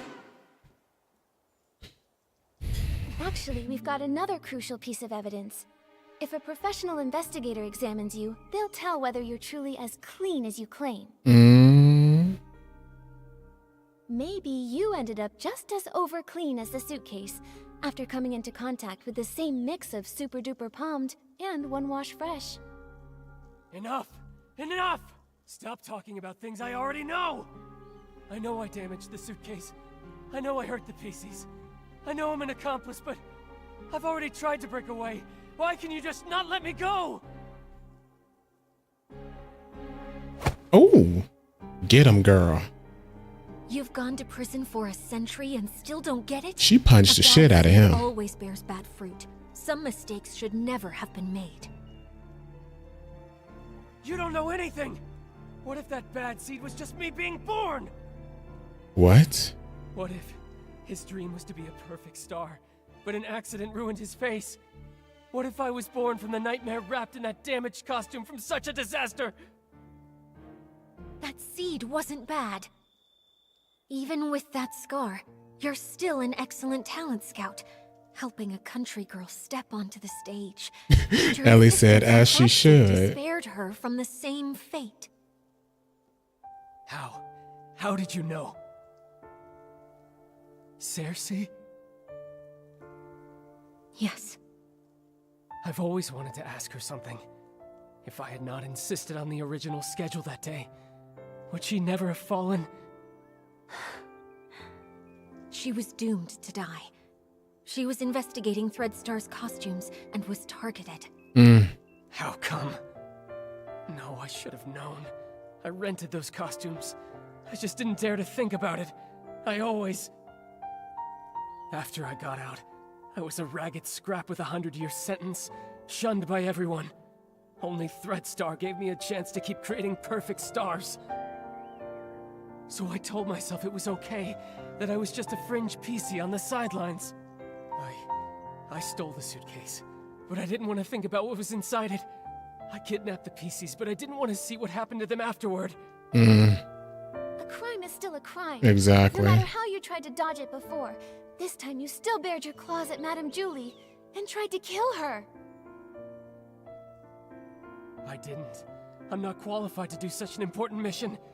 Coolin assigned my tasks. She didn't even tell me Julie was still alive. Julie was still alive. Leora, do you remember that when we were investigating in the Ripple wine cellar, Coolin said that too? She did. She seemed unaware that Julie faked her death. The attack on Madame Julie. Could the real mastermind still be hiding in the abandoned district? We need to ask Coolin again. Ooh. She joined Threadstar. What'd that say? She won't cooperate. She joined Threadstar to find her missing twin brother. That's the only thing she truly cares about. Missing? What else do you know about Coolin? She'd rather talk to birds than to other PCs. Maybe because she once had a celeb crow named Cece. She's always been closer to those birds than PCs. Cece? Could it be... This scarf! Tommy said Mr. Simon and his sister once raised a celeb crow called Cece together. But Simon is already... Leora, would you be able to visit Tommy and borrow Mr. Simon's relics? I think we have a lot to discuss with Coolin now. Okay, I'll be right back. You'd better help her see things clearly. She doesn't need to live the way I did. There's just one more thing, Benny. The regret from back then shaped who I am today. A patched-up me, someone with courage and patience, no longer afraid to face the truth. All the wounds, regrets, mistakes, everything is fixable. I hope you can forgive your own scars. If only Leora had told Benny this sooner. Benny's done so... Who?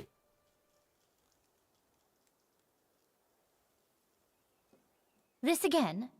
Ask away. You're wasting your time. That's where you're wrong. We've discovered something we'd like to show you.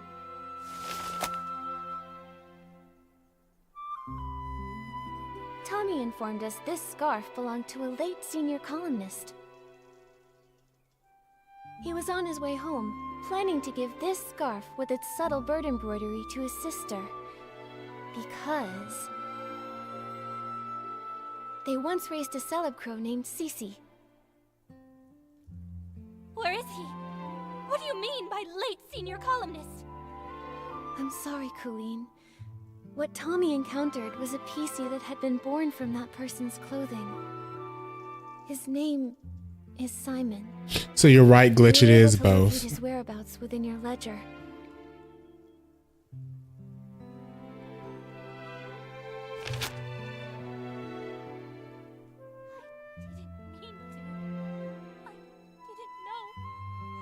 I didn't know! I think this letter was meant for you. It's possible he may have taken on a new PC name to conceal his true identity, hoping to meet you again someday. But I'm sure that hearing that new name, it must have felt very unfamiliar to you. I've been waiting for him to come home. I took my medicine.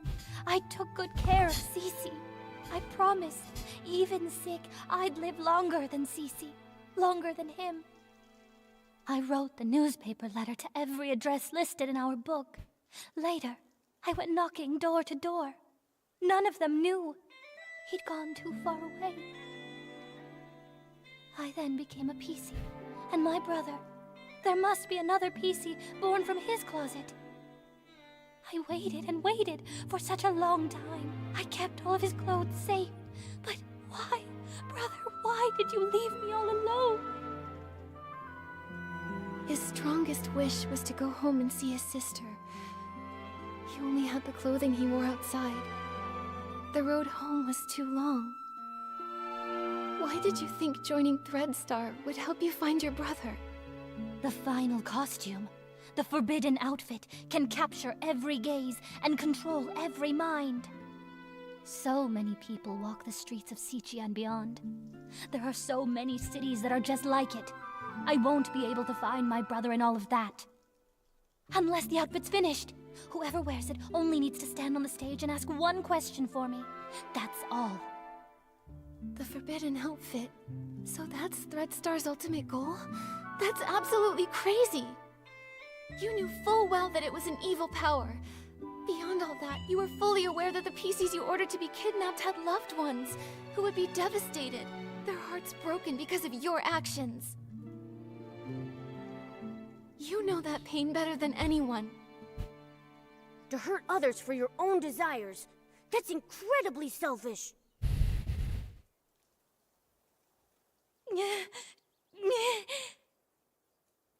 Enough of this, Colleen. Don't you ever commit these evil acts again. I'm sorry.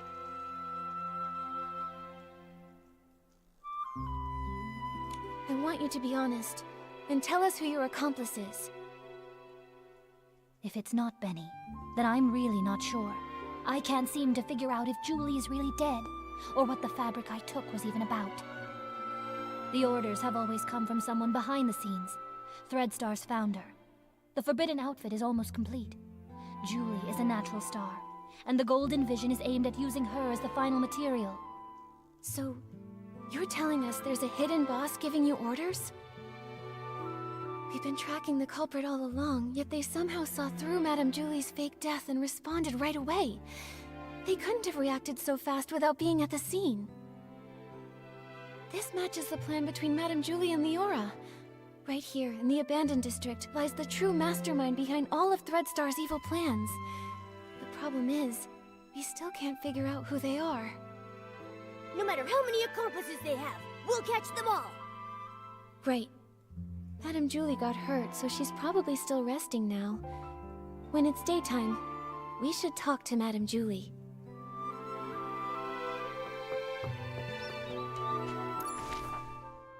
It is daytime. What is she talking about? When it's daytime, it is daytime.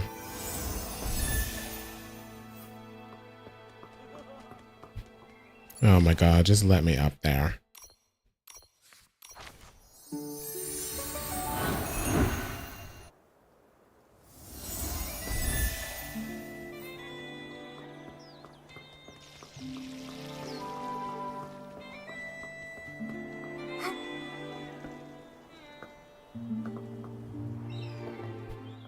Oh, this is so exciting!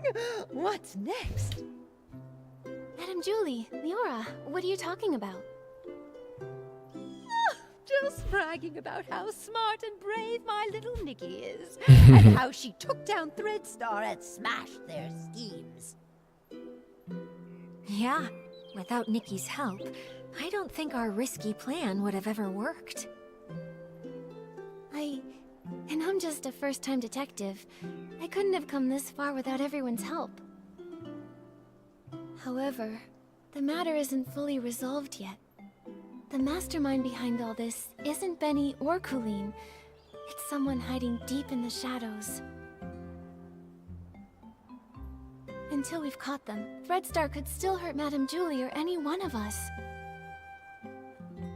Dear, you're as kind and just as little Cersei. I really like you. But it can't always be you running around for me. Now it's my turn to pitch in. Do you have an idea, Julie? My little Cersei, do you remember our masterpiece? As the rain falls, as the flowers bloom. I've seen reports about it. It was a play starring Cersei and Juliet. That's right. Rain won't hold back my steps. Let the storm rage even harder. I'm setting out to find clear skies. That's what the elder sister said to her younger sister when she left Rain City behind. Yes, and then it goes. But sister, they say beyond the city lies only Kate deeper darkness. Boa. How will you pass through the clouds? How will I you just withstand want it. the lightning? We are the sorceresses, and we ride our brooms. Look, the storm clouds lit by lightning. I'll pierce through them, pierce through the storm. You long for clear skies, only proven with your eyes. Only proven with your eyes. That's right. Julie won't go down easy. Madam Julie. It's really great to have you back.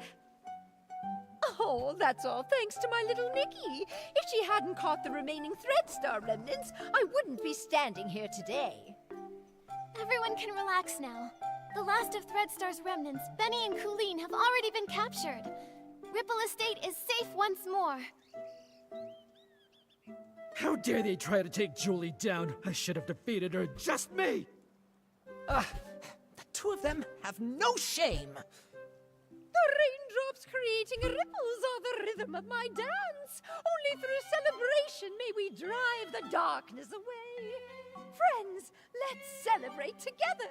The Ripple Estate soiree is about to begin. Yay! When the mastermind thinks we've lowered our guard and tries to strike Julie again. We'll get them right away and end this forever. I just remember Bubble Season. I really like Bubble Season. The final case. Hold on.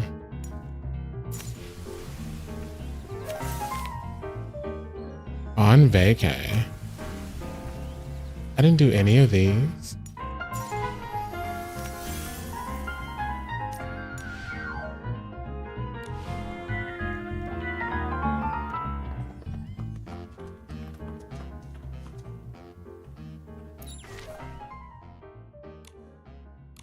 So we're gonna have to change the time.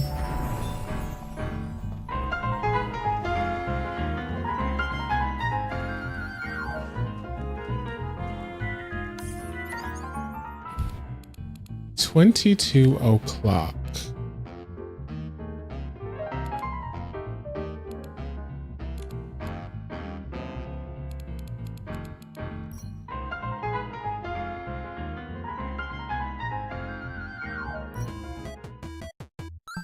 Oh, it's been a while since I played this.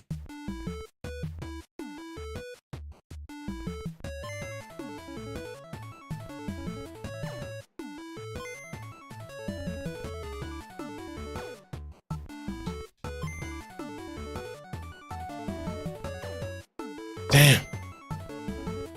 I was doing so good.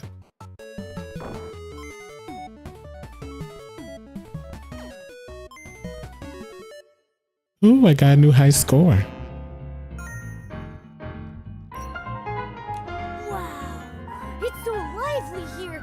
Oh, just one breath, and I'm swept away by the aroma of the Vin de Ripley's. We can't let the villains ruin this celebration. Nikki, let's go talk with Leora about the final plan, or talk to some PCs to gather intel. Please take good care of yourself, too. Leah, she'd be worried about you. Don't worry. Hi, everyone. Miss Scarlet, how's your recovery going? I'll be okay. Injuries happen all the time. When I was with the Kingdom Guards, I had more stitches on me than I could even count. But that still won't keep me down. But you're not fully healed yet. Are you sure you want to join the mission? My only wish is to catch the culprit, even if it means using every last bit of my strength to do so. The Red Star is cunning. I know that better than anyone. You'll be more likely to catch them having me around. Tell me the details. How are you planning to use Julie as bait to trap the culprit? Okay, at the opening of the Ripple Estate soiree, Madame Julie and I will team up for a styling duel and perform the first dance.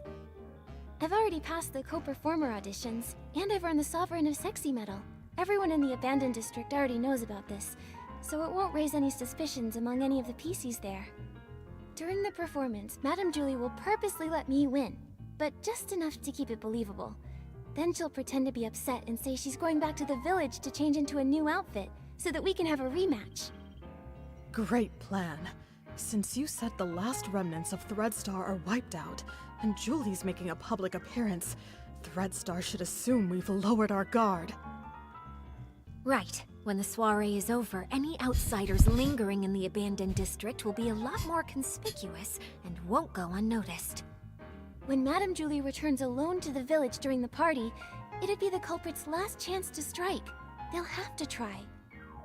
Leora and I will be hiding nearby, ready to protect Madame Julie and catch the culprit. Understood. I'll find a good ambush spot nearby, too. Phew, the show's about to start. Nikki, are you feeling nervous? No, we gonna beat this bitch the fuck You and Miss up. Scarlet here, working together, I feel like we can handle any danger. More than that, I want to catch this culprit, teach them a lesson, and put an end to these crimes. Such a familiar feeling. Back when I performed as Rain Falls as Flowers Bloom with Juliet, I was always nervous. Every time the curtain rose, I faced a new audience. How would the audience react? Would I hear their applause or their boos? Would the stylists like what I was wearing? Would the critics like how I delivered my next few lines? Then, Juliet turned to me and said, "Don't see the audience as a storm you have to push through. Imagine that you are the storm." That really sounds like something Madame Julie would say. I'm afraid I still don't have that kind of boldness, even now. So I'll take it as a blessing. Yeah, no matter what tricks the culprit pulls, if we execute the plan well, we'll catch them for sure.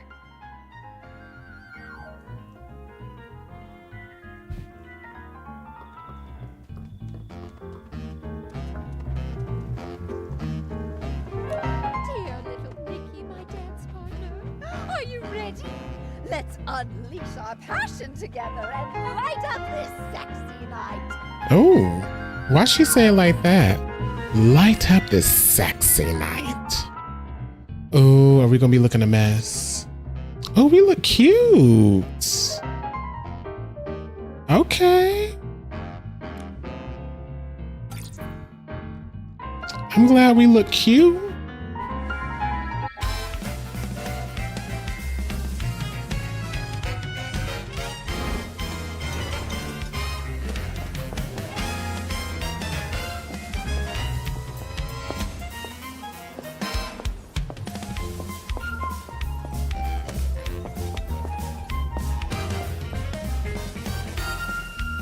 Mm-hmm. We getting it.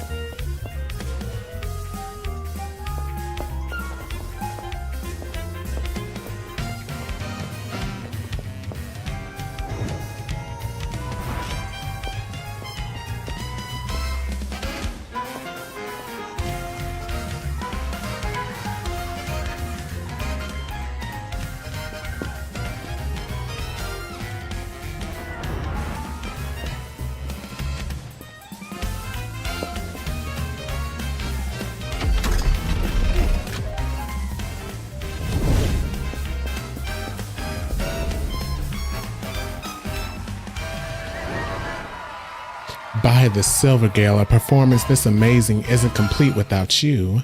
You are my brilliant partner who makes my heart race. We did the thing right there. Like, we did the thing.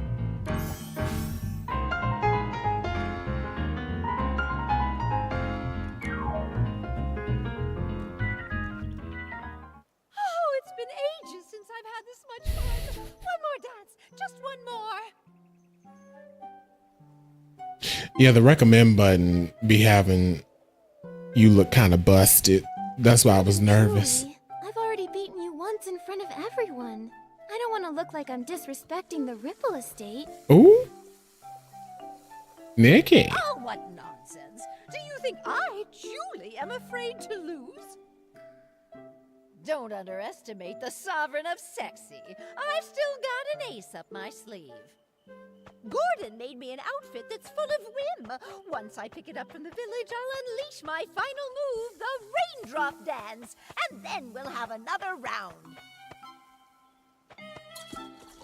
Whoa, I've never seen Madame Julie this eager to win. Have you ever seen Madame Julie lose? This is her first time facing as strong an opponent as Miss Nikki.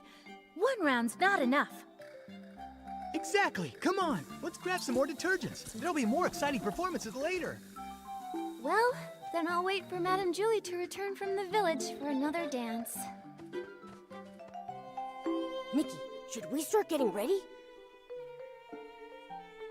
Right, let's head to Prosperville now.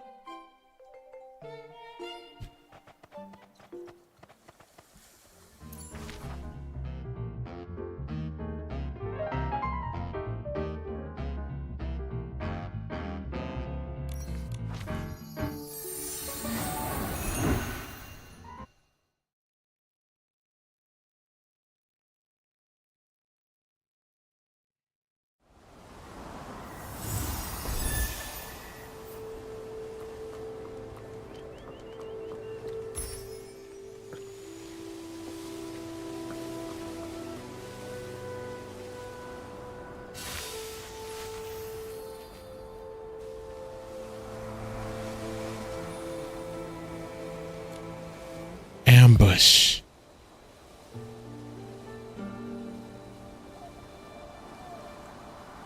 She stands in the rain, atop the tallest spire in the Rain City. The downpour is swallowing the horizon.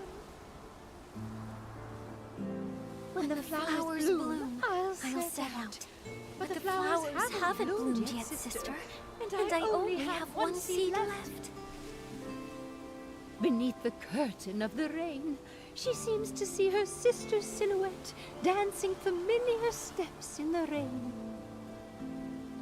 Raindrops fall, sister dances on, ripples splash where her feet touch, the city's reflection glows. Her steps quicken, becoming stranger. This is no raindrop dance, but a new dance for clearer skies. She steels her resolve, looks toward the dark clouds, and Oh, grips wow. her broom tightly. Madam Julie, please accept my interview! From the highest tower, she finally leapt. Oh my god. What a nuisance. I knew it. Catch him! Oh, damn. Pass through the storm, she will find clear skies. After him! Rain will fall, flowers will bloom. Ooh, ooh, I look nice.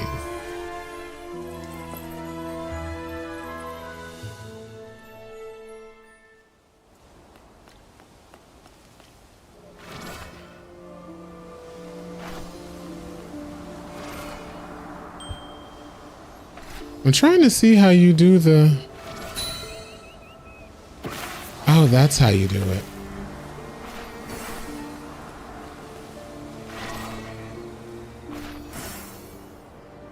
Watch out, Nikki! Leon can summon S-lings!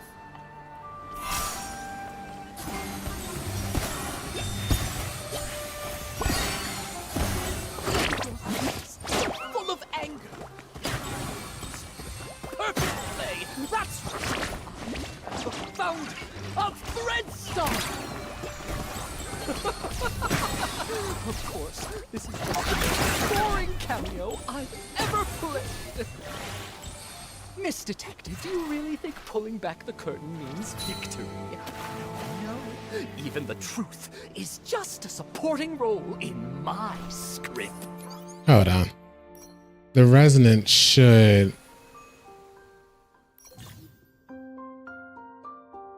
Okay, tap A to float.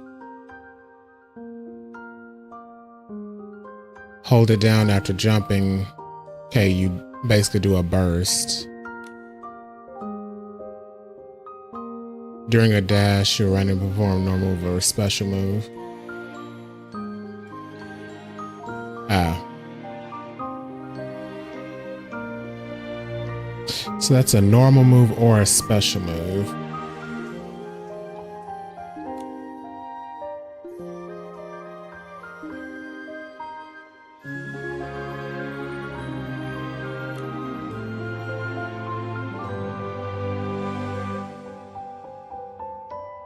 Okay.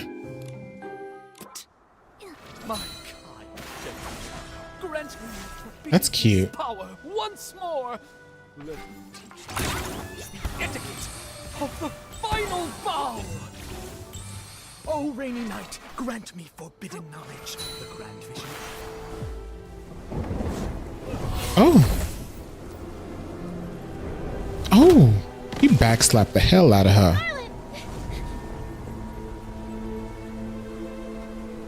I've 10 lives for these reckless beings. Why will they accept the true blessing? Watch out! Take a bow. Sorry. Oh, oh, get him. Get him. Beat his ass. Do not look down on me.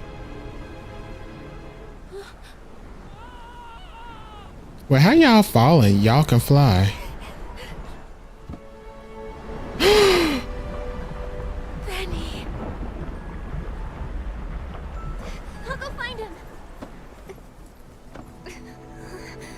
So, just like this.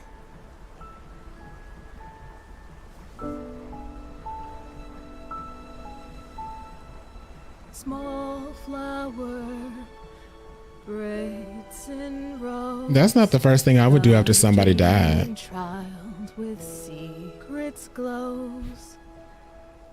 Wind blows soft on the ridge. Nikki. Sending our sorrows off the bridge. Birds leave their nest and fly so high. Clouds they will pass quietly by. Sing all day long this ancient song. A few days later.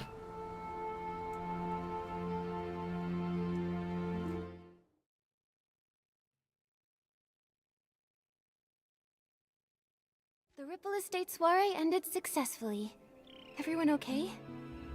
Nikki, looks like Leora wants to see us. Let's talk to her.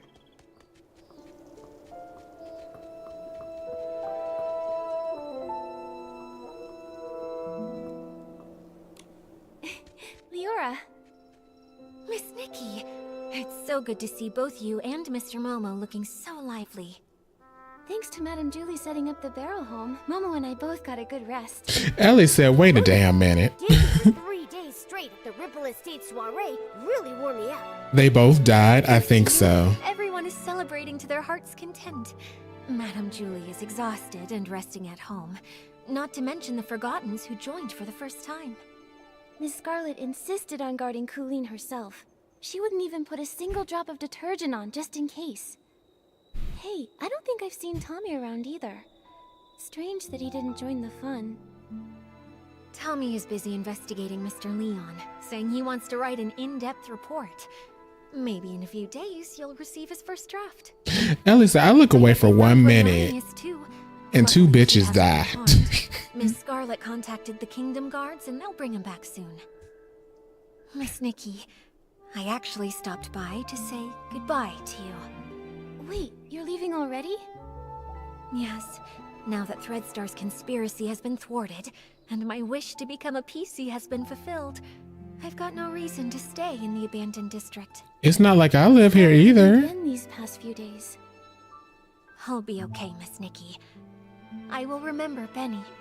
I think you would want me to remember him in that way, as a friend who sacrificed himself for others.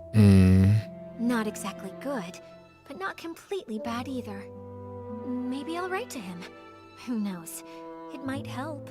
Writing letters from different corners of the continent, telling him that even an imperfect being can still find other ways to live. Yes, the wind has stopped, and the birds can finally fly free. Leora, I believe you'll also find your own dream on the road. Do you mind if we see you off? Of course. I may not be as good at showing feelings as Madame Julie, but Miss Nikki, though we haven't known each other for long, you should know that you're the human I respect and like the most. I am hoping to set off with your blessing. I plan to leave before sunrise. Please meet me at the Ripple Estate platform. A journey brought by the train must also end with the train.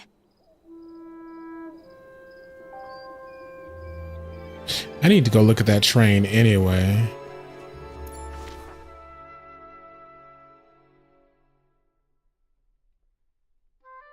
Wait.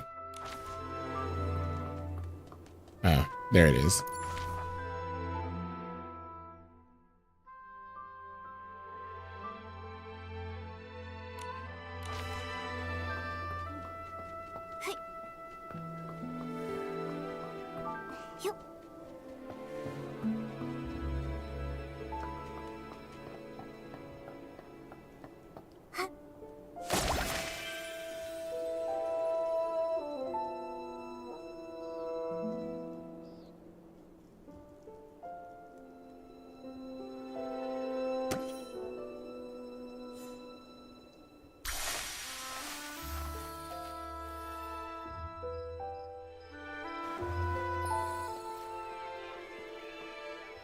Oh, she look cute sitting down.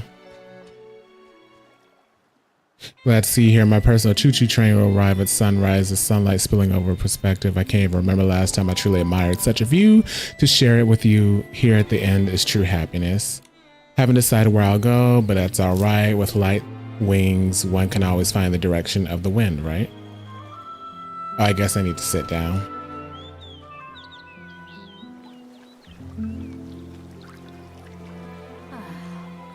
Beautiful. I've been meaning to ask, what's the ending of As Rain Falls, As Flowers Bloom? Oh, my dear girl. That one was written by Juliet and Cersei together. She clenches the tiny broom as small as herself, fighting desperately against the storm. Magic surges forth. Beneath the pouring rain, the final seed explodes, bursting in a fierce bloom. The wind paves her way. The petals guide her. As she breaks through the clouds, silence overtakes all. The sunrise casts its light upon the earth. There she sees the first clear sky. Excellent story. Leah would have loved it. Look, the train is here.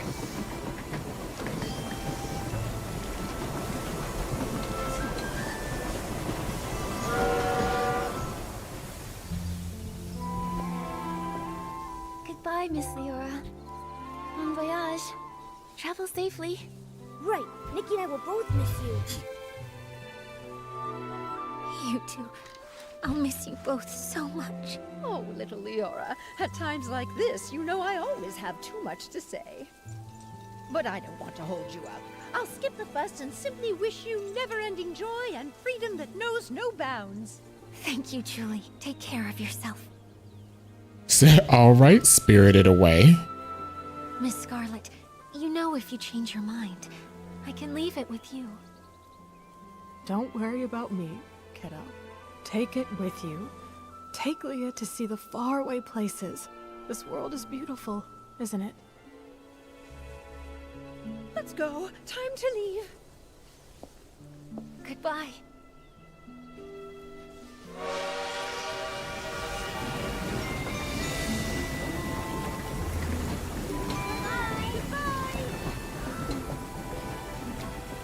Why do I still feel so sad when everything is clearly over? Because 2 people died, Nikki. It's all right, my friend.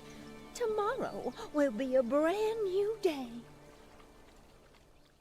The end. The wind is picking up. Why are you still here? I was about to say. Nikki's Detective Notes, Study on Golden Vision, Momo Revised Edition.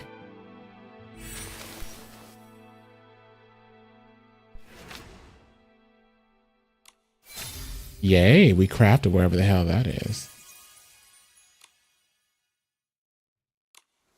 A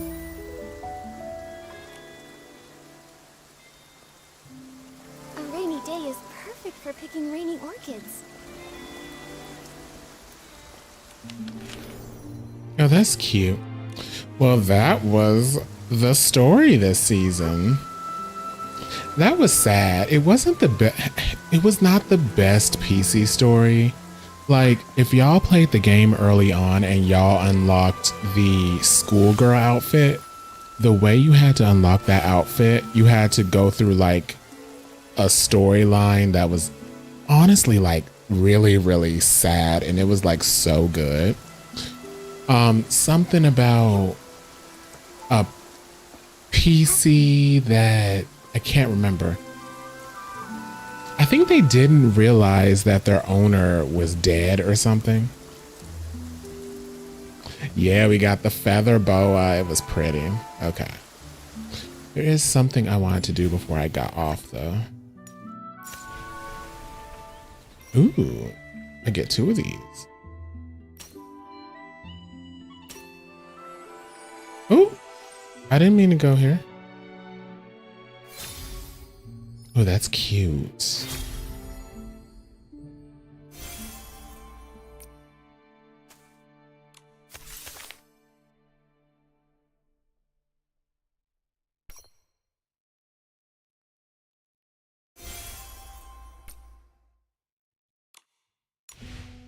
The abandoned district is pretty depressing as a map in general too. So gloomy, yeah. Oh.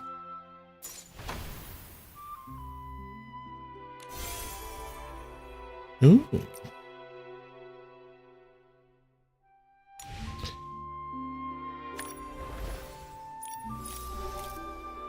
Something renewed.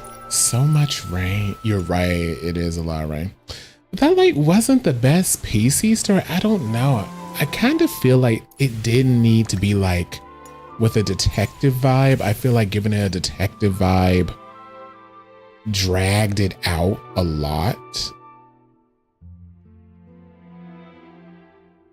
Okay, so that's where the train is.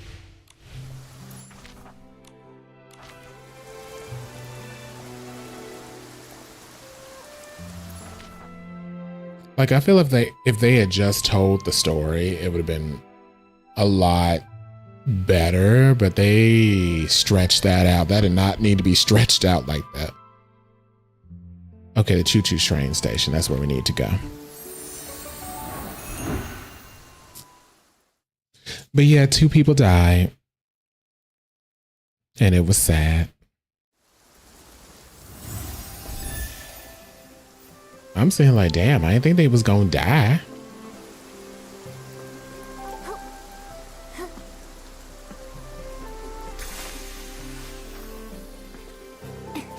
Girl, jump.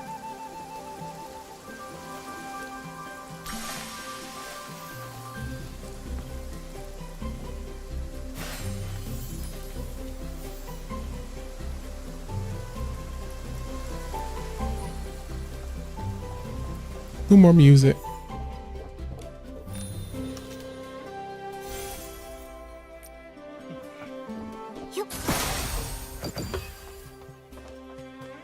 A sovereign faked her death, but then we watched 2 actual characters die.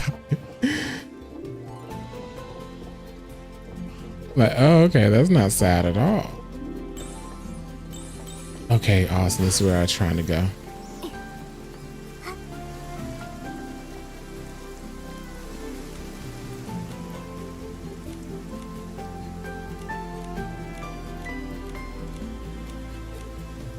The Golden PC Award. It's something where we got to change the face of this train.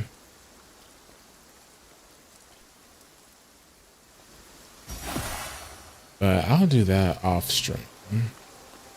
Right now I'm looking for that duck thing.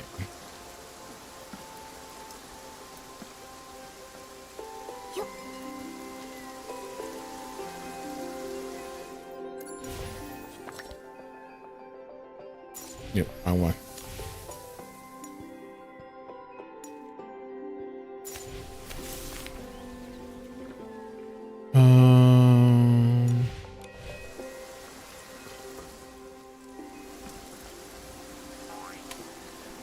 Wait, I see her. No, that's Momo. Momo, you faked out. I'm over here thinking I see her and that was just Momo running around.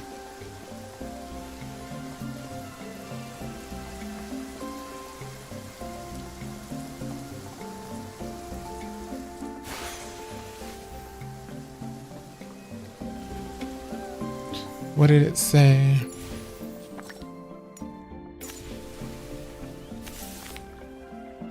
Oh no, this little one is getting ready to ride away on vacation.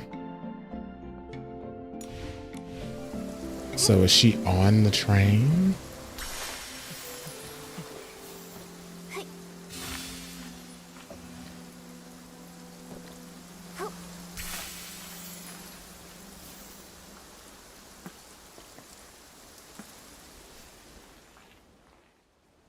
Oh my gosh. Ooh, nope. I'm seeing things.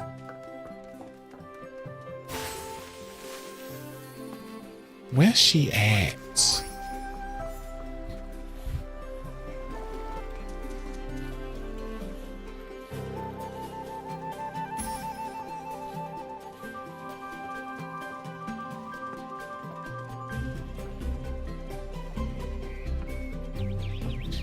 Getting ready to ride away on vacation.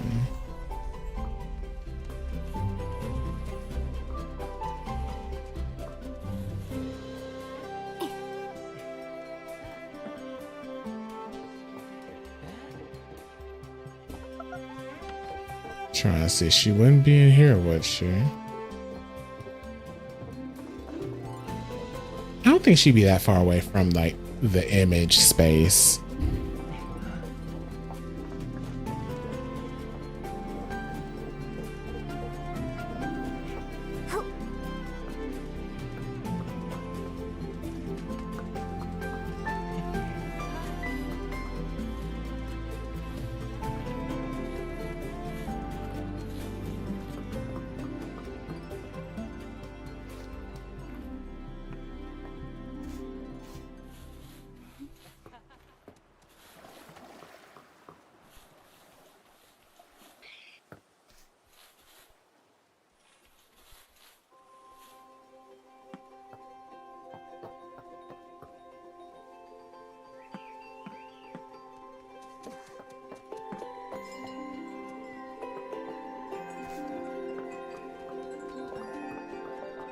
Yeah, I can't find it.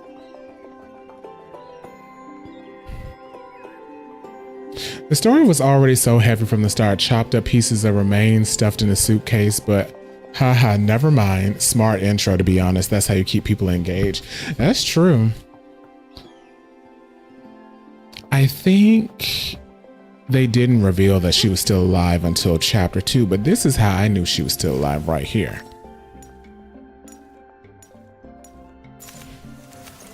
I went here by accident and I was like, oh, she's still alive.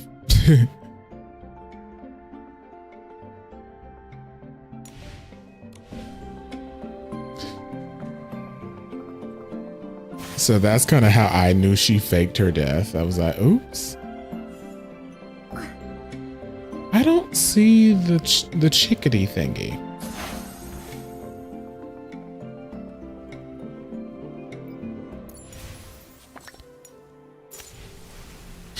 Ellie was like, oh my God. They just really had that just sitting there.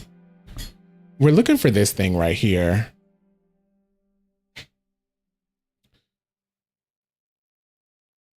Yay, hearts. Oops. Because, I mean, we found these two.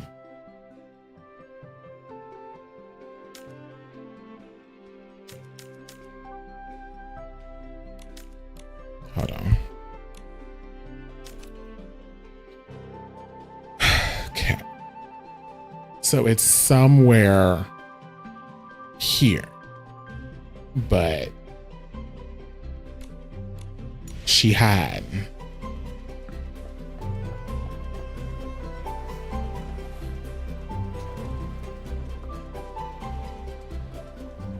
Yeah, you're right. I've got to be super close.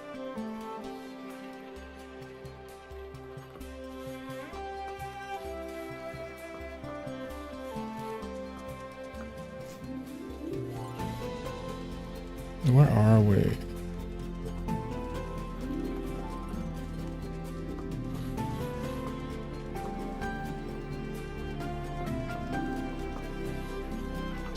That's why I was like, is she like physically on the train?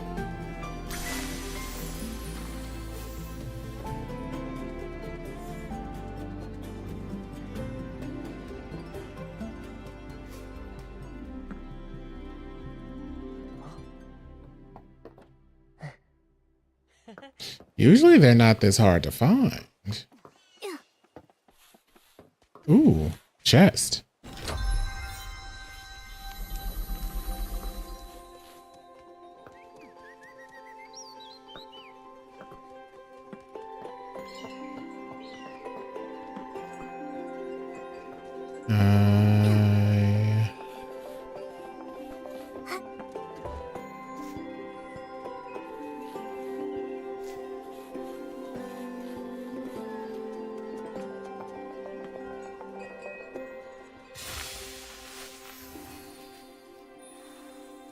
Where are you?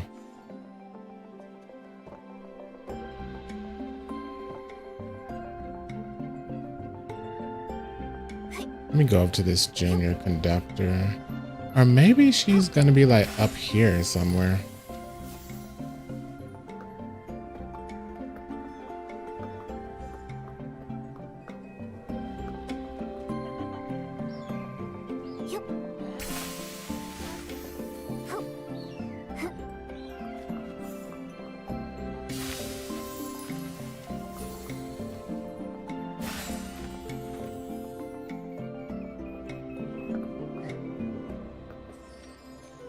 Y'all, what if it's a bug? Because that has happened before where it was a bug and something didn't activate when it was supposed to.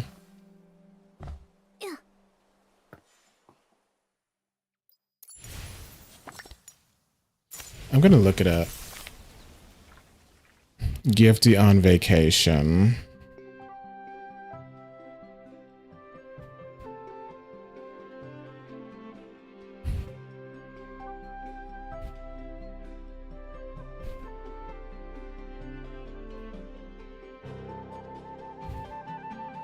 Someone said, "Where?" Oh, that's old.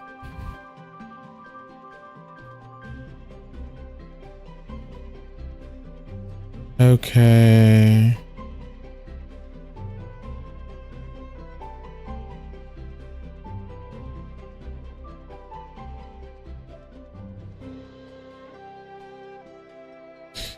It's about to pull up another YouTube video. Okay, Gifty 3, where's she at? 10 hours ago. Where's she?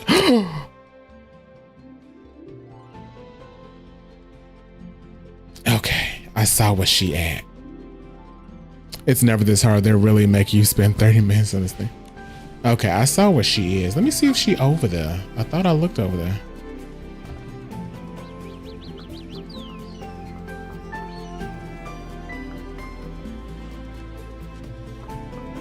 Hold up. I think it might be bugs. She was on a box. She was on a crate. It looked like she was on that one over there. Maybe it's over here.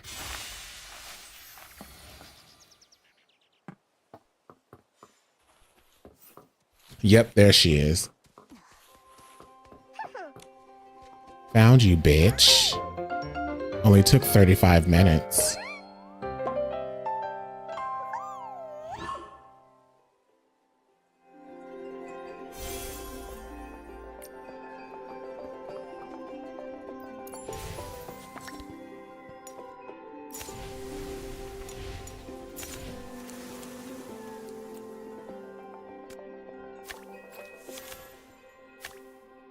Those are other quests. Go in the cellar. Drive the choo-choo train to carry passengers one time. So this basically just asks you to play like little mini games. We need to complete the Golden PC Award to get the face on there. We might as well do that.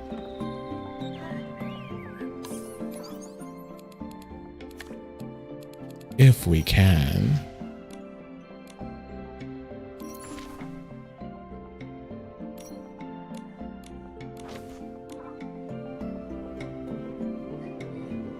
Because I do want to get that face on there.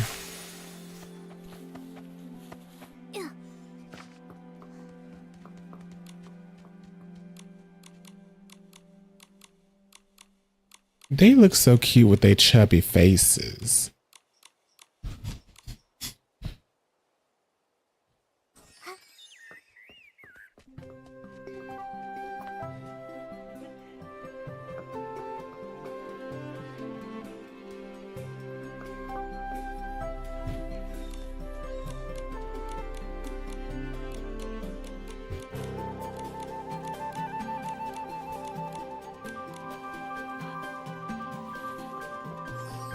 I'm just gonna talk to all of them.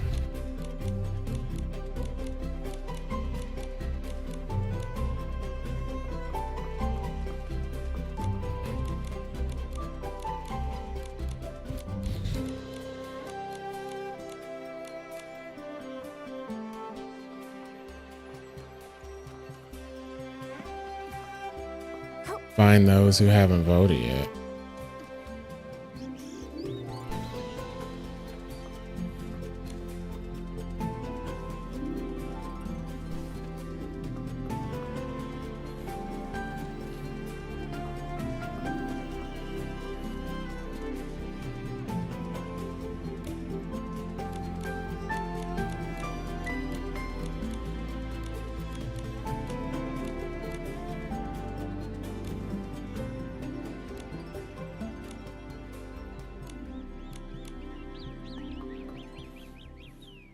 He's not the mission I'm trying to do.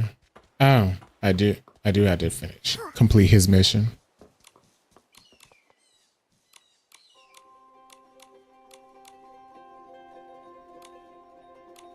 Oh my God.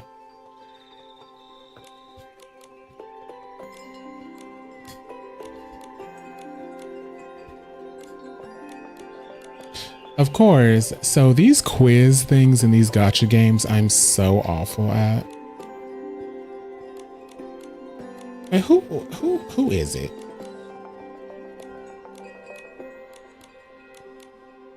Velvy.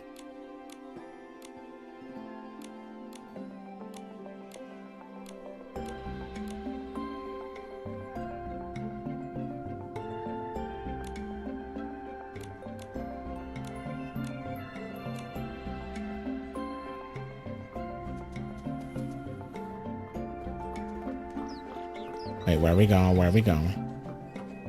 Let me jump up here.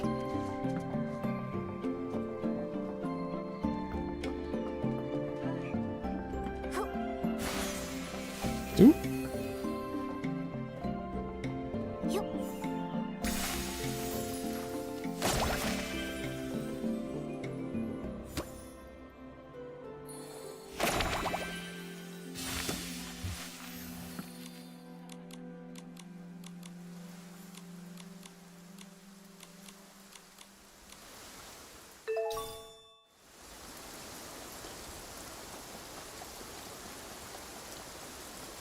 Okay, so let's cast our votes.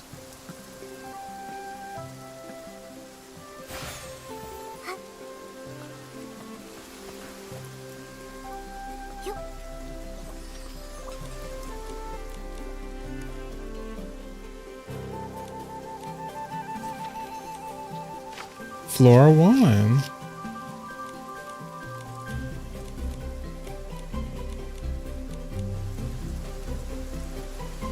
Yay! Flora 1 is so cute. Now let's take a group photo.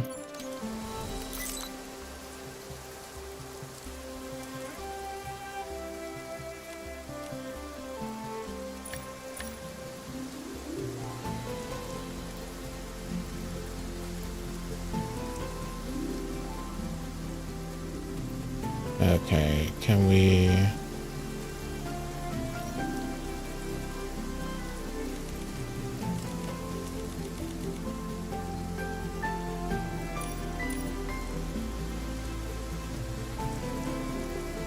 There's a way to like turn Nikki her.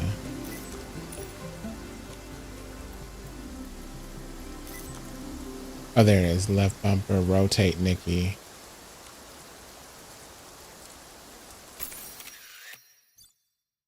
That is adorable.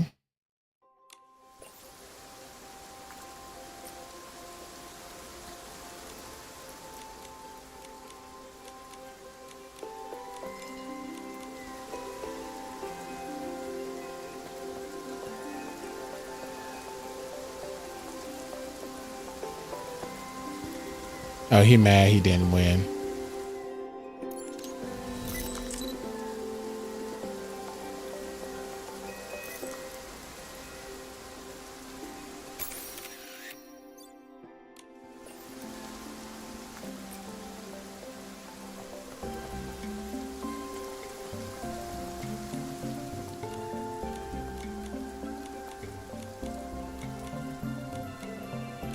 Or not. I don't know why he was so mad. I'm really not paying attention to this little slide, so I just want the cute train. Okay, let's hit it. Ooh.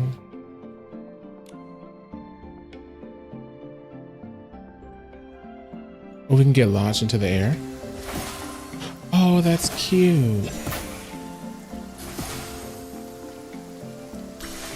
Okay, let's get launched into the air. Ooh. That's fun.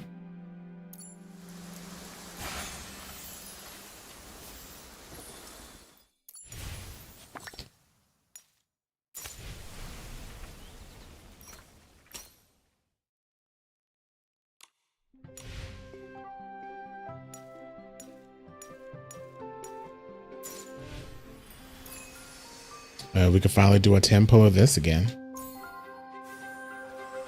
And no 5-star in sight.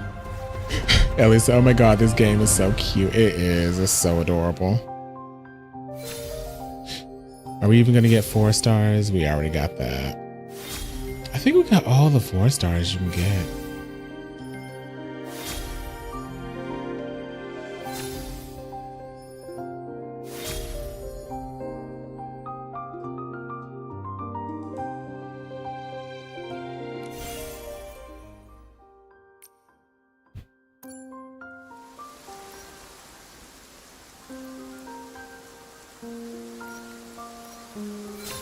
Got some Crystal Poems makeup.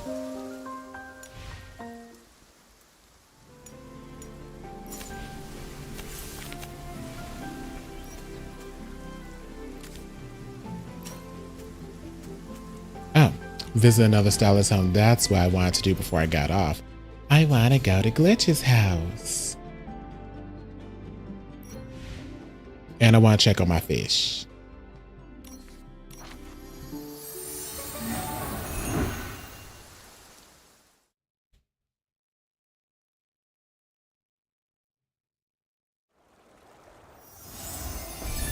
So first, let me check on my fish. Where should we go explore next?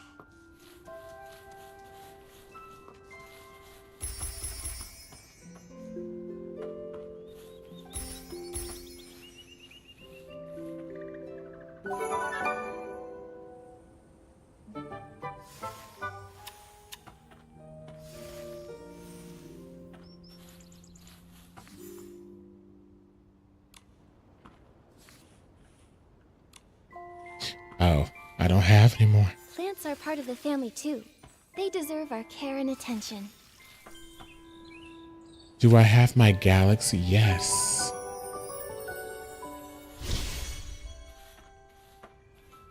Yup.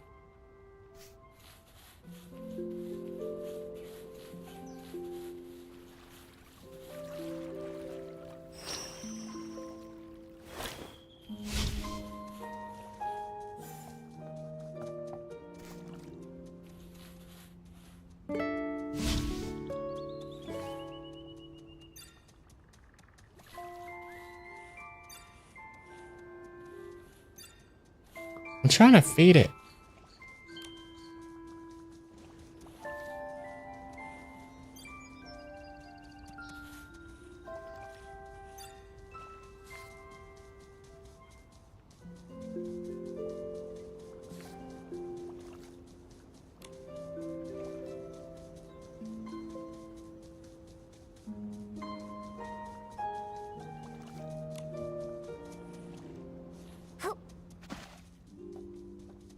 Guess I can't feed it right now.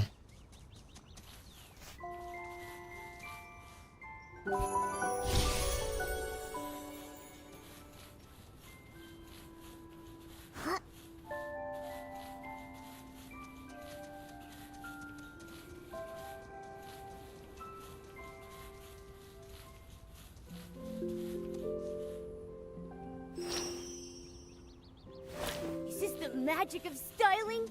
When Nikki shows up, even falling meteors can't help but be drawn in.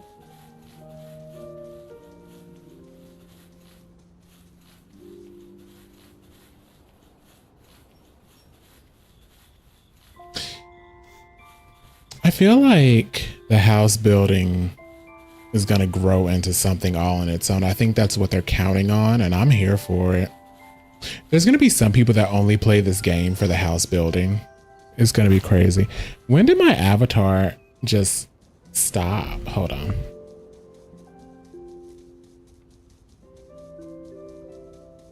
I looked over and he just didn't move anymore.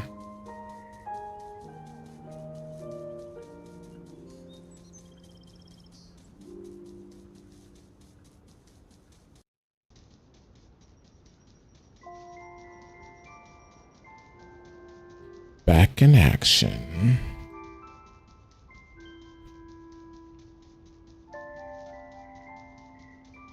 All right, he's good now.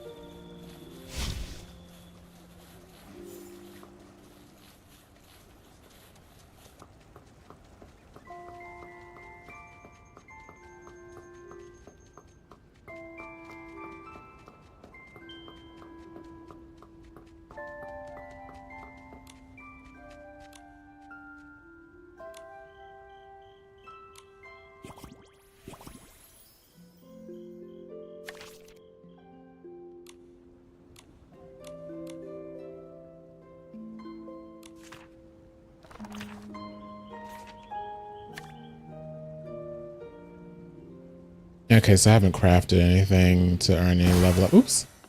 So let's go to Glitch's house. Going to Glitch's house. Going to Glitch's house.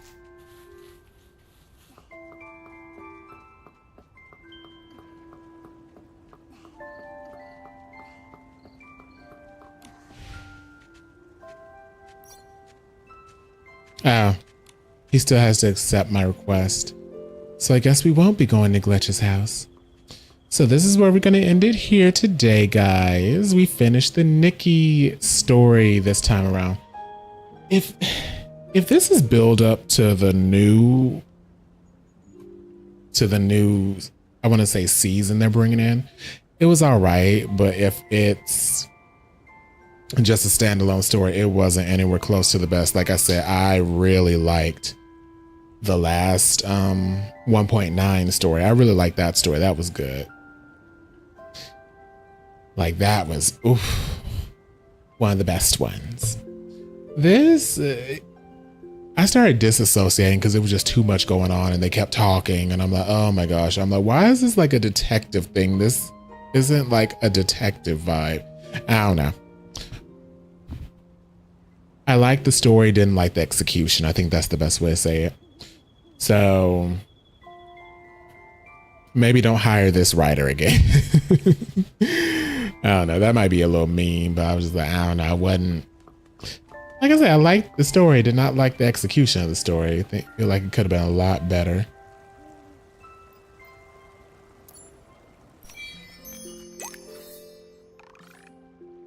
Got all those.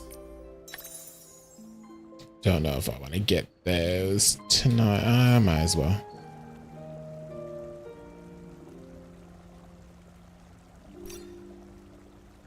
That's going to refresh in 6 hours.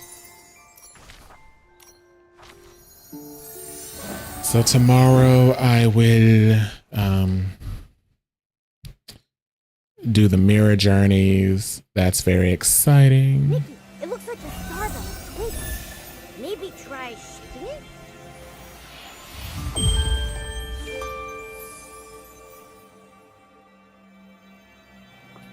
Ellie agree. Ellie's like, I agree. And for the record, I'm someone who liked some of the stories that people were saying was just awful and terrible. At least on the Nikki Reddit. Some people are like, ooh, these stories is really bad. For me, it's not so much if I think the story is poorly written, it's the pacing. It's the pacing and the execution.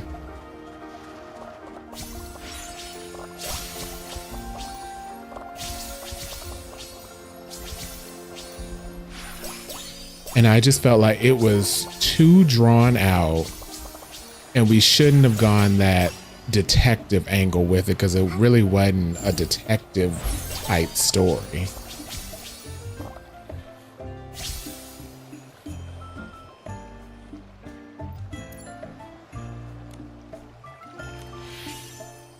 It gave us a little bit more backstory on the PCs, which I like. The PCs are very interesting characters.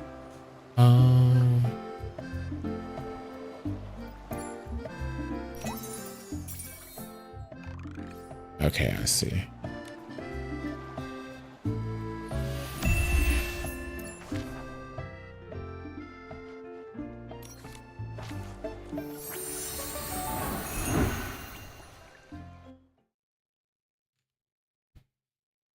But I'm not gonna lie, I think I like the balloon story more than this.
Was that all of them?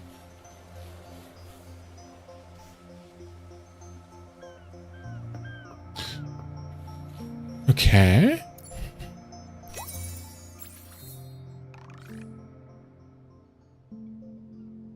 Just to wait. I was activate the flowers, and that should be it.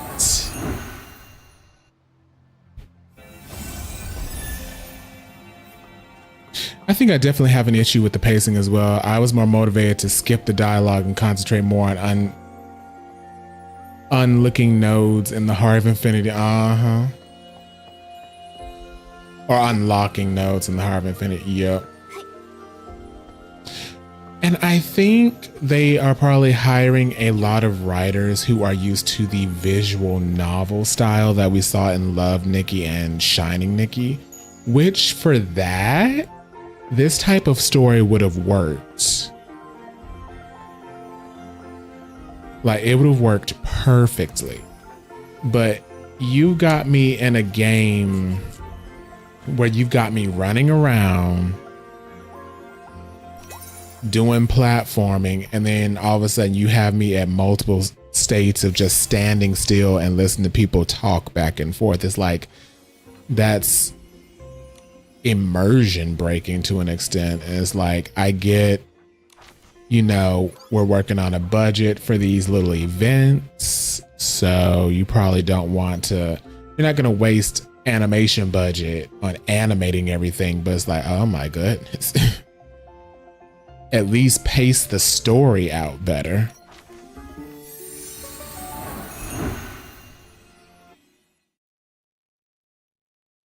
But you know, that's just bound to happen when you're gonna like be giving us a lot of little side stories. Some are gonna hit, others are just not. I would say from 1.1 to 1.10, more have hit than not. I will say that.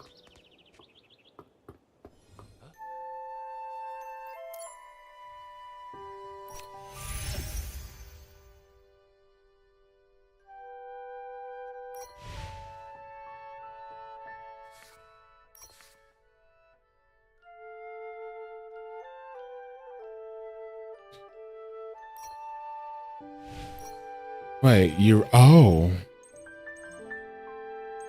I didn't know I could max that out, but okay. Oh, this is pretty. When did I get this?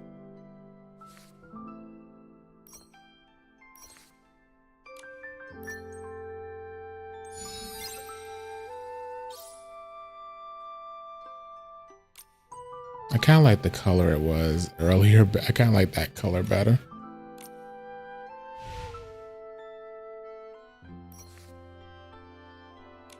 Okay. It's telling me my Eureka limit is maxed out, so we're just not even going to do that.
Oh.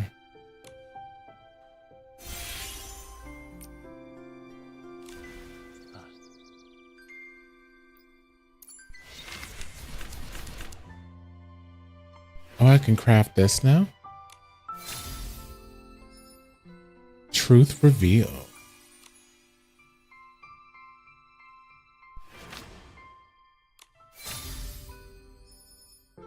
Endless hug.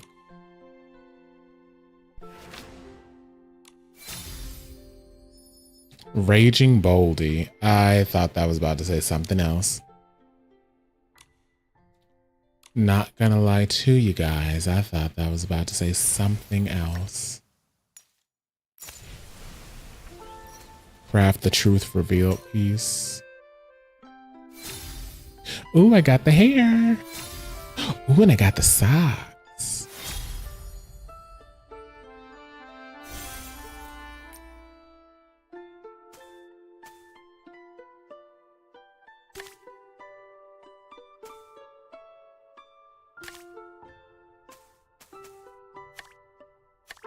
And that unlocks in 2 days. The outfit's cute.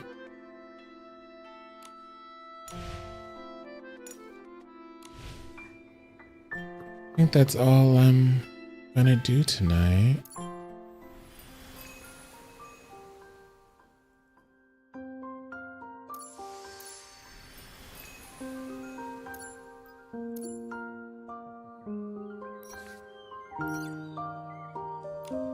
The broom is not a part of it. The broom is the floatability. It doesn't come with the broom. Let's look.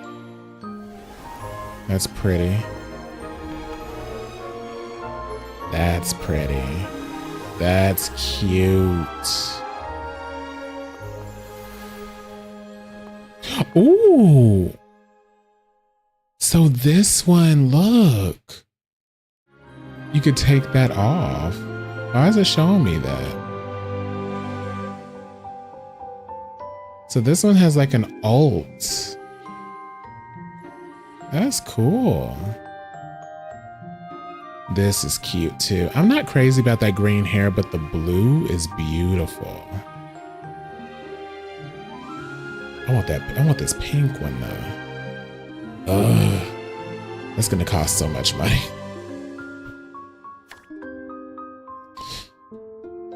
Don't know how I feel about this one. Oh, I like the recolor version though. That's pretty. I like that green and pink. This one's very like moody, like like a deep blue forest. I'm not too crazy about this one, so I would want the recolors. You weren't feeling the baby green from the default? Yeah, and it's too bright. Oh, hold on, let me go back. Stop it. It's too bright. Like she's glowing. But that is really pretty. That is really cute. That is really pretty. And I like the alt. And I love this blue.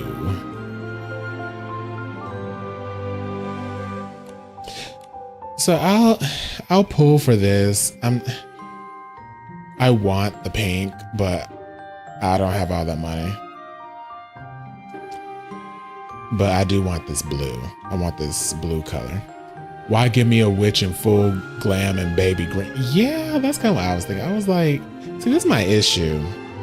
It's like y'all giving us the worst colors to start with. So y'all basically making us really want these recolors. Because let me tell you something, in Shining Nikki, I never really went for the recolors. I was like, whatever. I got the outfit, that's fine. But oh, I want this pink. I want this black.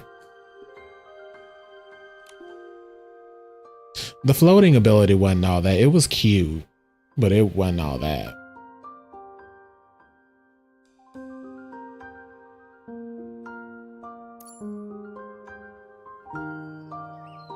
I forget, is that gonna show us a video? Hold on.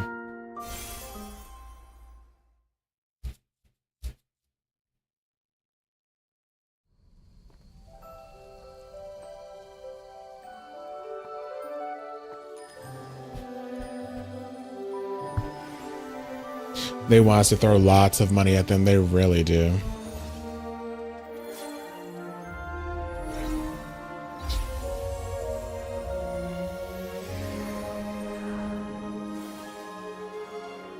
This isn't even really given. Oh, that is so cute on Momo.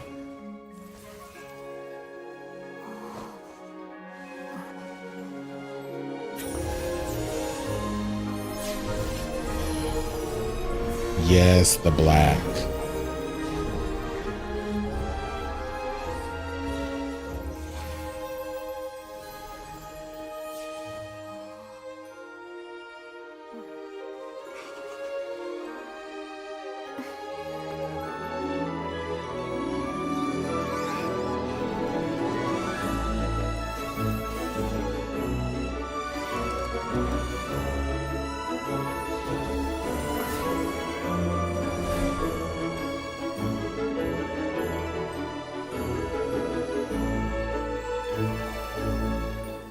See, at least Momo's outfit's consistent. That was a cute video. That was a cute video. It's not giving witch though.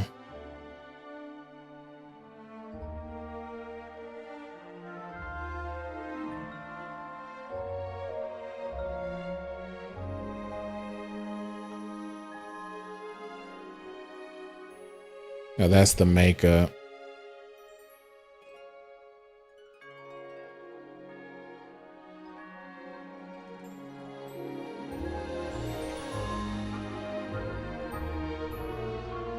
That, yes.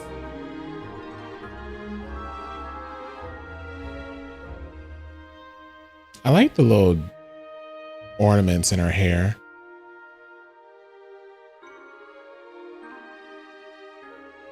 Oh, that's cute.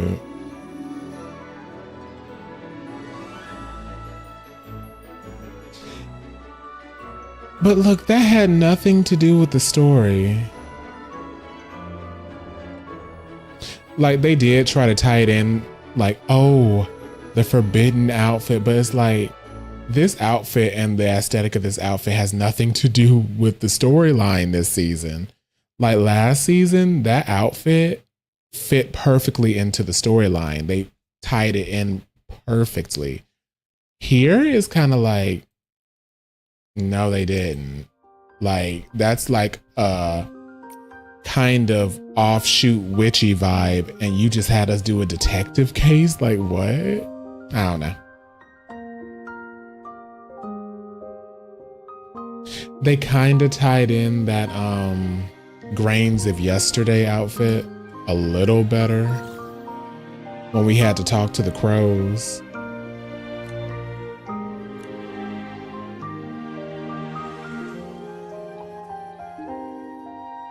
She's just a random forest mage that had to chase a bad guy. Yeah, that's basically what happened. I was like, what? Oh Lord, the frame's dropping again. Oh wait, it's coming back.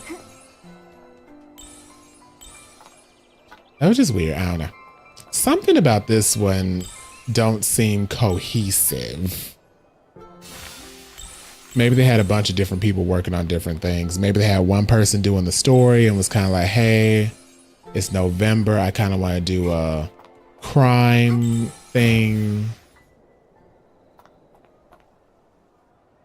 And then the person, the team behind the outfits were just like, well, we want to do kind of a witchy woo outfit, a forest mage outfit, and like a scarecrow outfit. A scarecrow outfit is pretty fitting.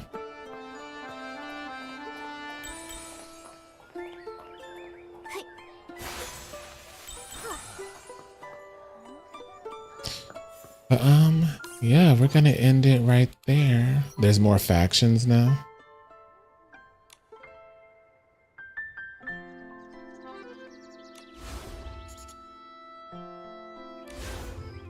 Why is that showing stuff if I've already beaten them? Oh, because I have to go back to the Sovereign of Sexy because she's different now.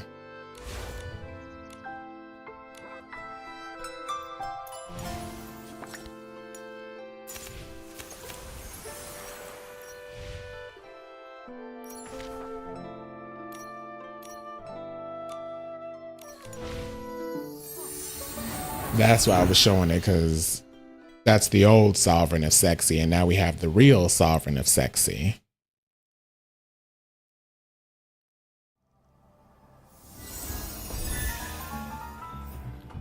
Let's see if we can beat her again. When I turn around, I always see Momo stepping on my shadow. Nikki, what a weird thing to say.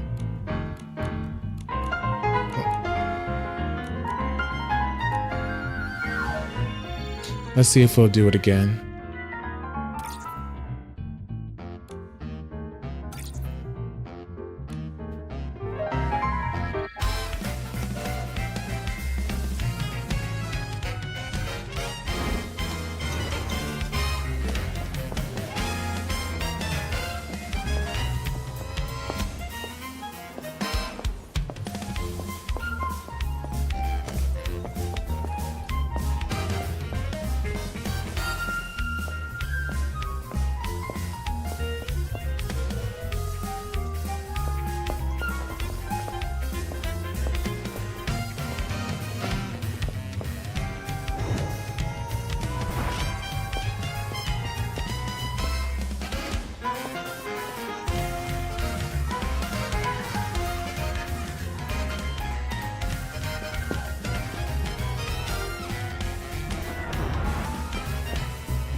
Yep, we beat her again. Why am I sinking into the floor?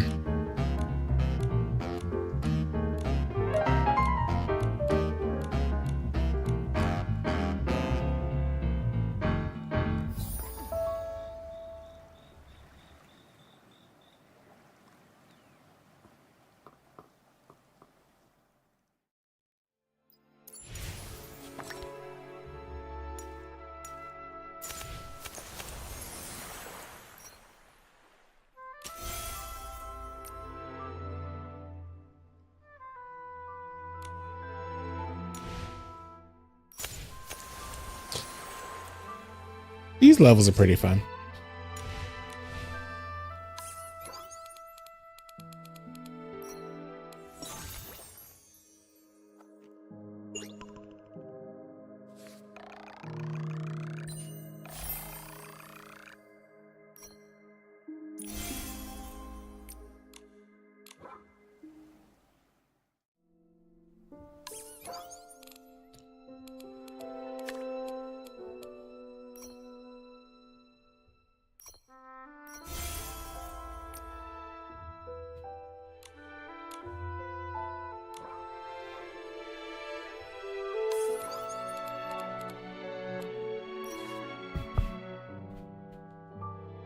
All right, so we're exiting the game. Let's go back to just chatting.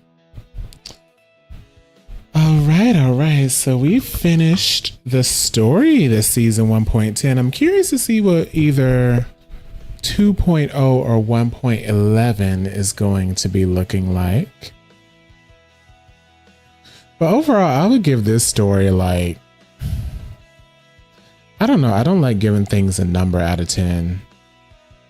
I would just say it's mediocre. Like, the story was not bad.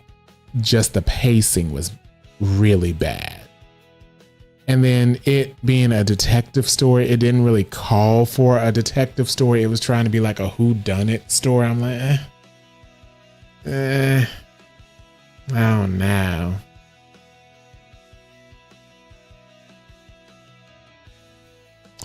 Just wasn't given that.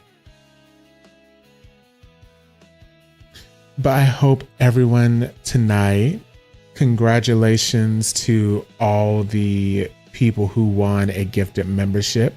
Glitch, Tom Riddle, who must be a Harry Potter fan, Muhammad, Greg, and a name I cannot pronounce because I think it's in Hebrew or something. Yeah, I hope everyone has fun with their new gifted memberships. I do have a new member. Sometimes I talk really slow when I'm trying to figure out what I'm about to say next. I have released a new members only video tonight, so be sure to check that out. It is another Eidos video. I had to make it members only because I feel like it was just a little too out there to just be a normal video. I was like, oh Lord. Mediocre is a reasonable grade. Yeah, I just feel like it was mediocre. It was one of the lower end ones. If I go back through all of them, like if I go on maybe like a wiki or something, read through all of them, like, and go from 1.1 to 1.10, it's probably gonna be very much on the lower ones. Same to you, Ellie. What else is I about to say?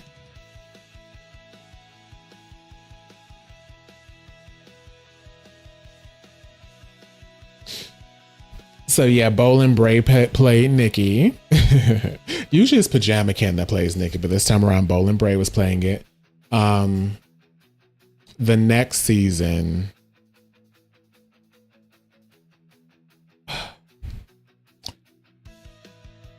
depending on how things are going, either the next season, either Pajama Ken's gonna play it, or the torch will be passed to the third persona coming. I gotta see when everything's gonna be done, but the way it's looking, the torch might get passed to the next person playing it, to the third persona. So be on the lookout for him. I think a lot of people would enjoy him a whole lot.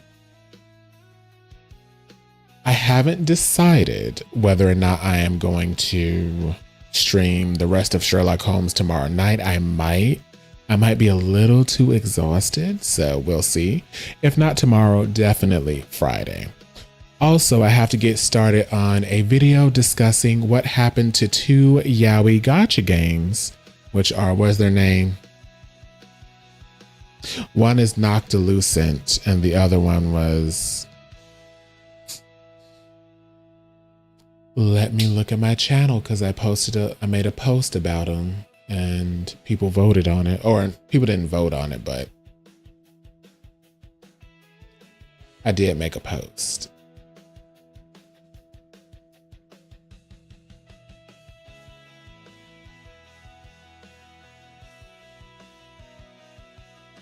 Velvet React and Noctilucent. Someone left a comment too. Oh, people left comments like, yes, please. So I'll be looking into that. I've been looking into that, and let me tell you, some drama, some tea been popping up. I'm like, oh snap. So that's gonna be a fun little video. Y'all know I don't really like drama or anything. At least I don't like to make videos that kind of talk about drama, but there seems to be a little drama behind these two games. So be on the lookout for that. And until next time, oh wait, I almost gave the Pajama Ken exit. So be sure to join me next time on the Bolin Bray Show. Flexing on a star so bright it glows, oily arms gleam like Saturn's ring show. Strike a pose with the meteor in tow, hunky heroes in the cosmic flow. Galaxy flicks in the starlit haze,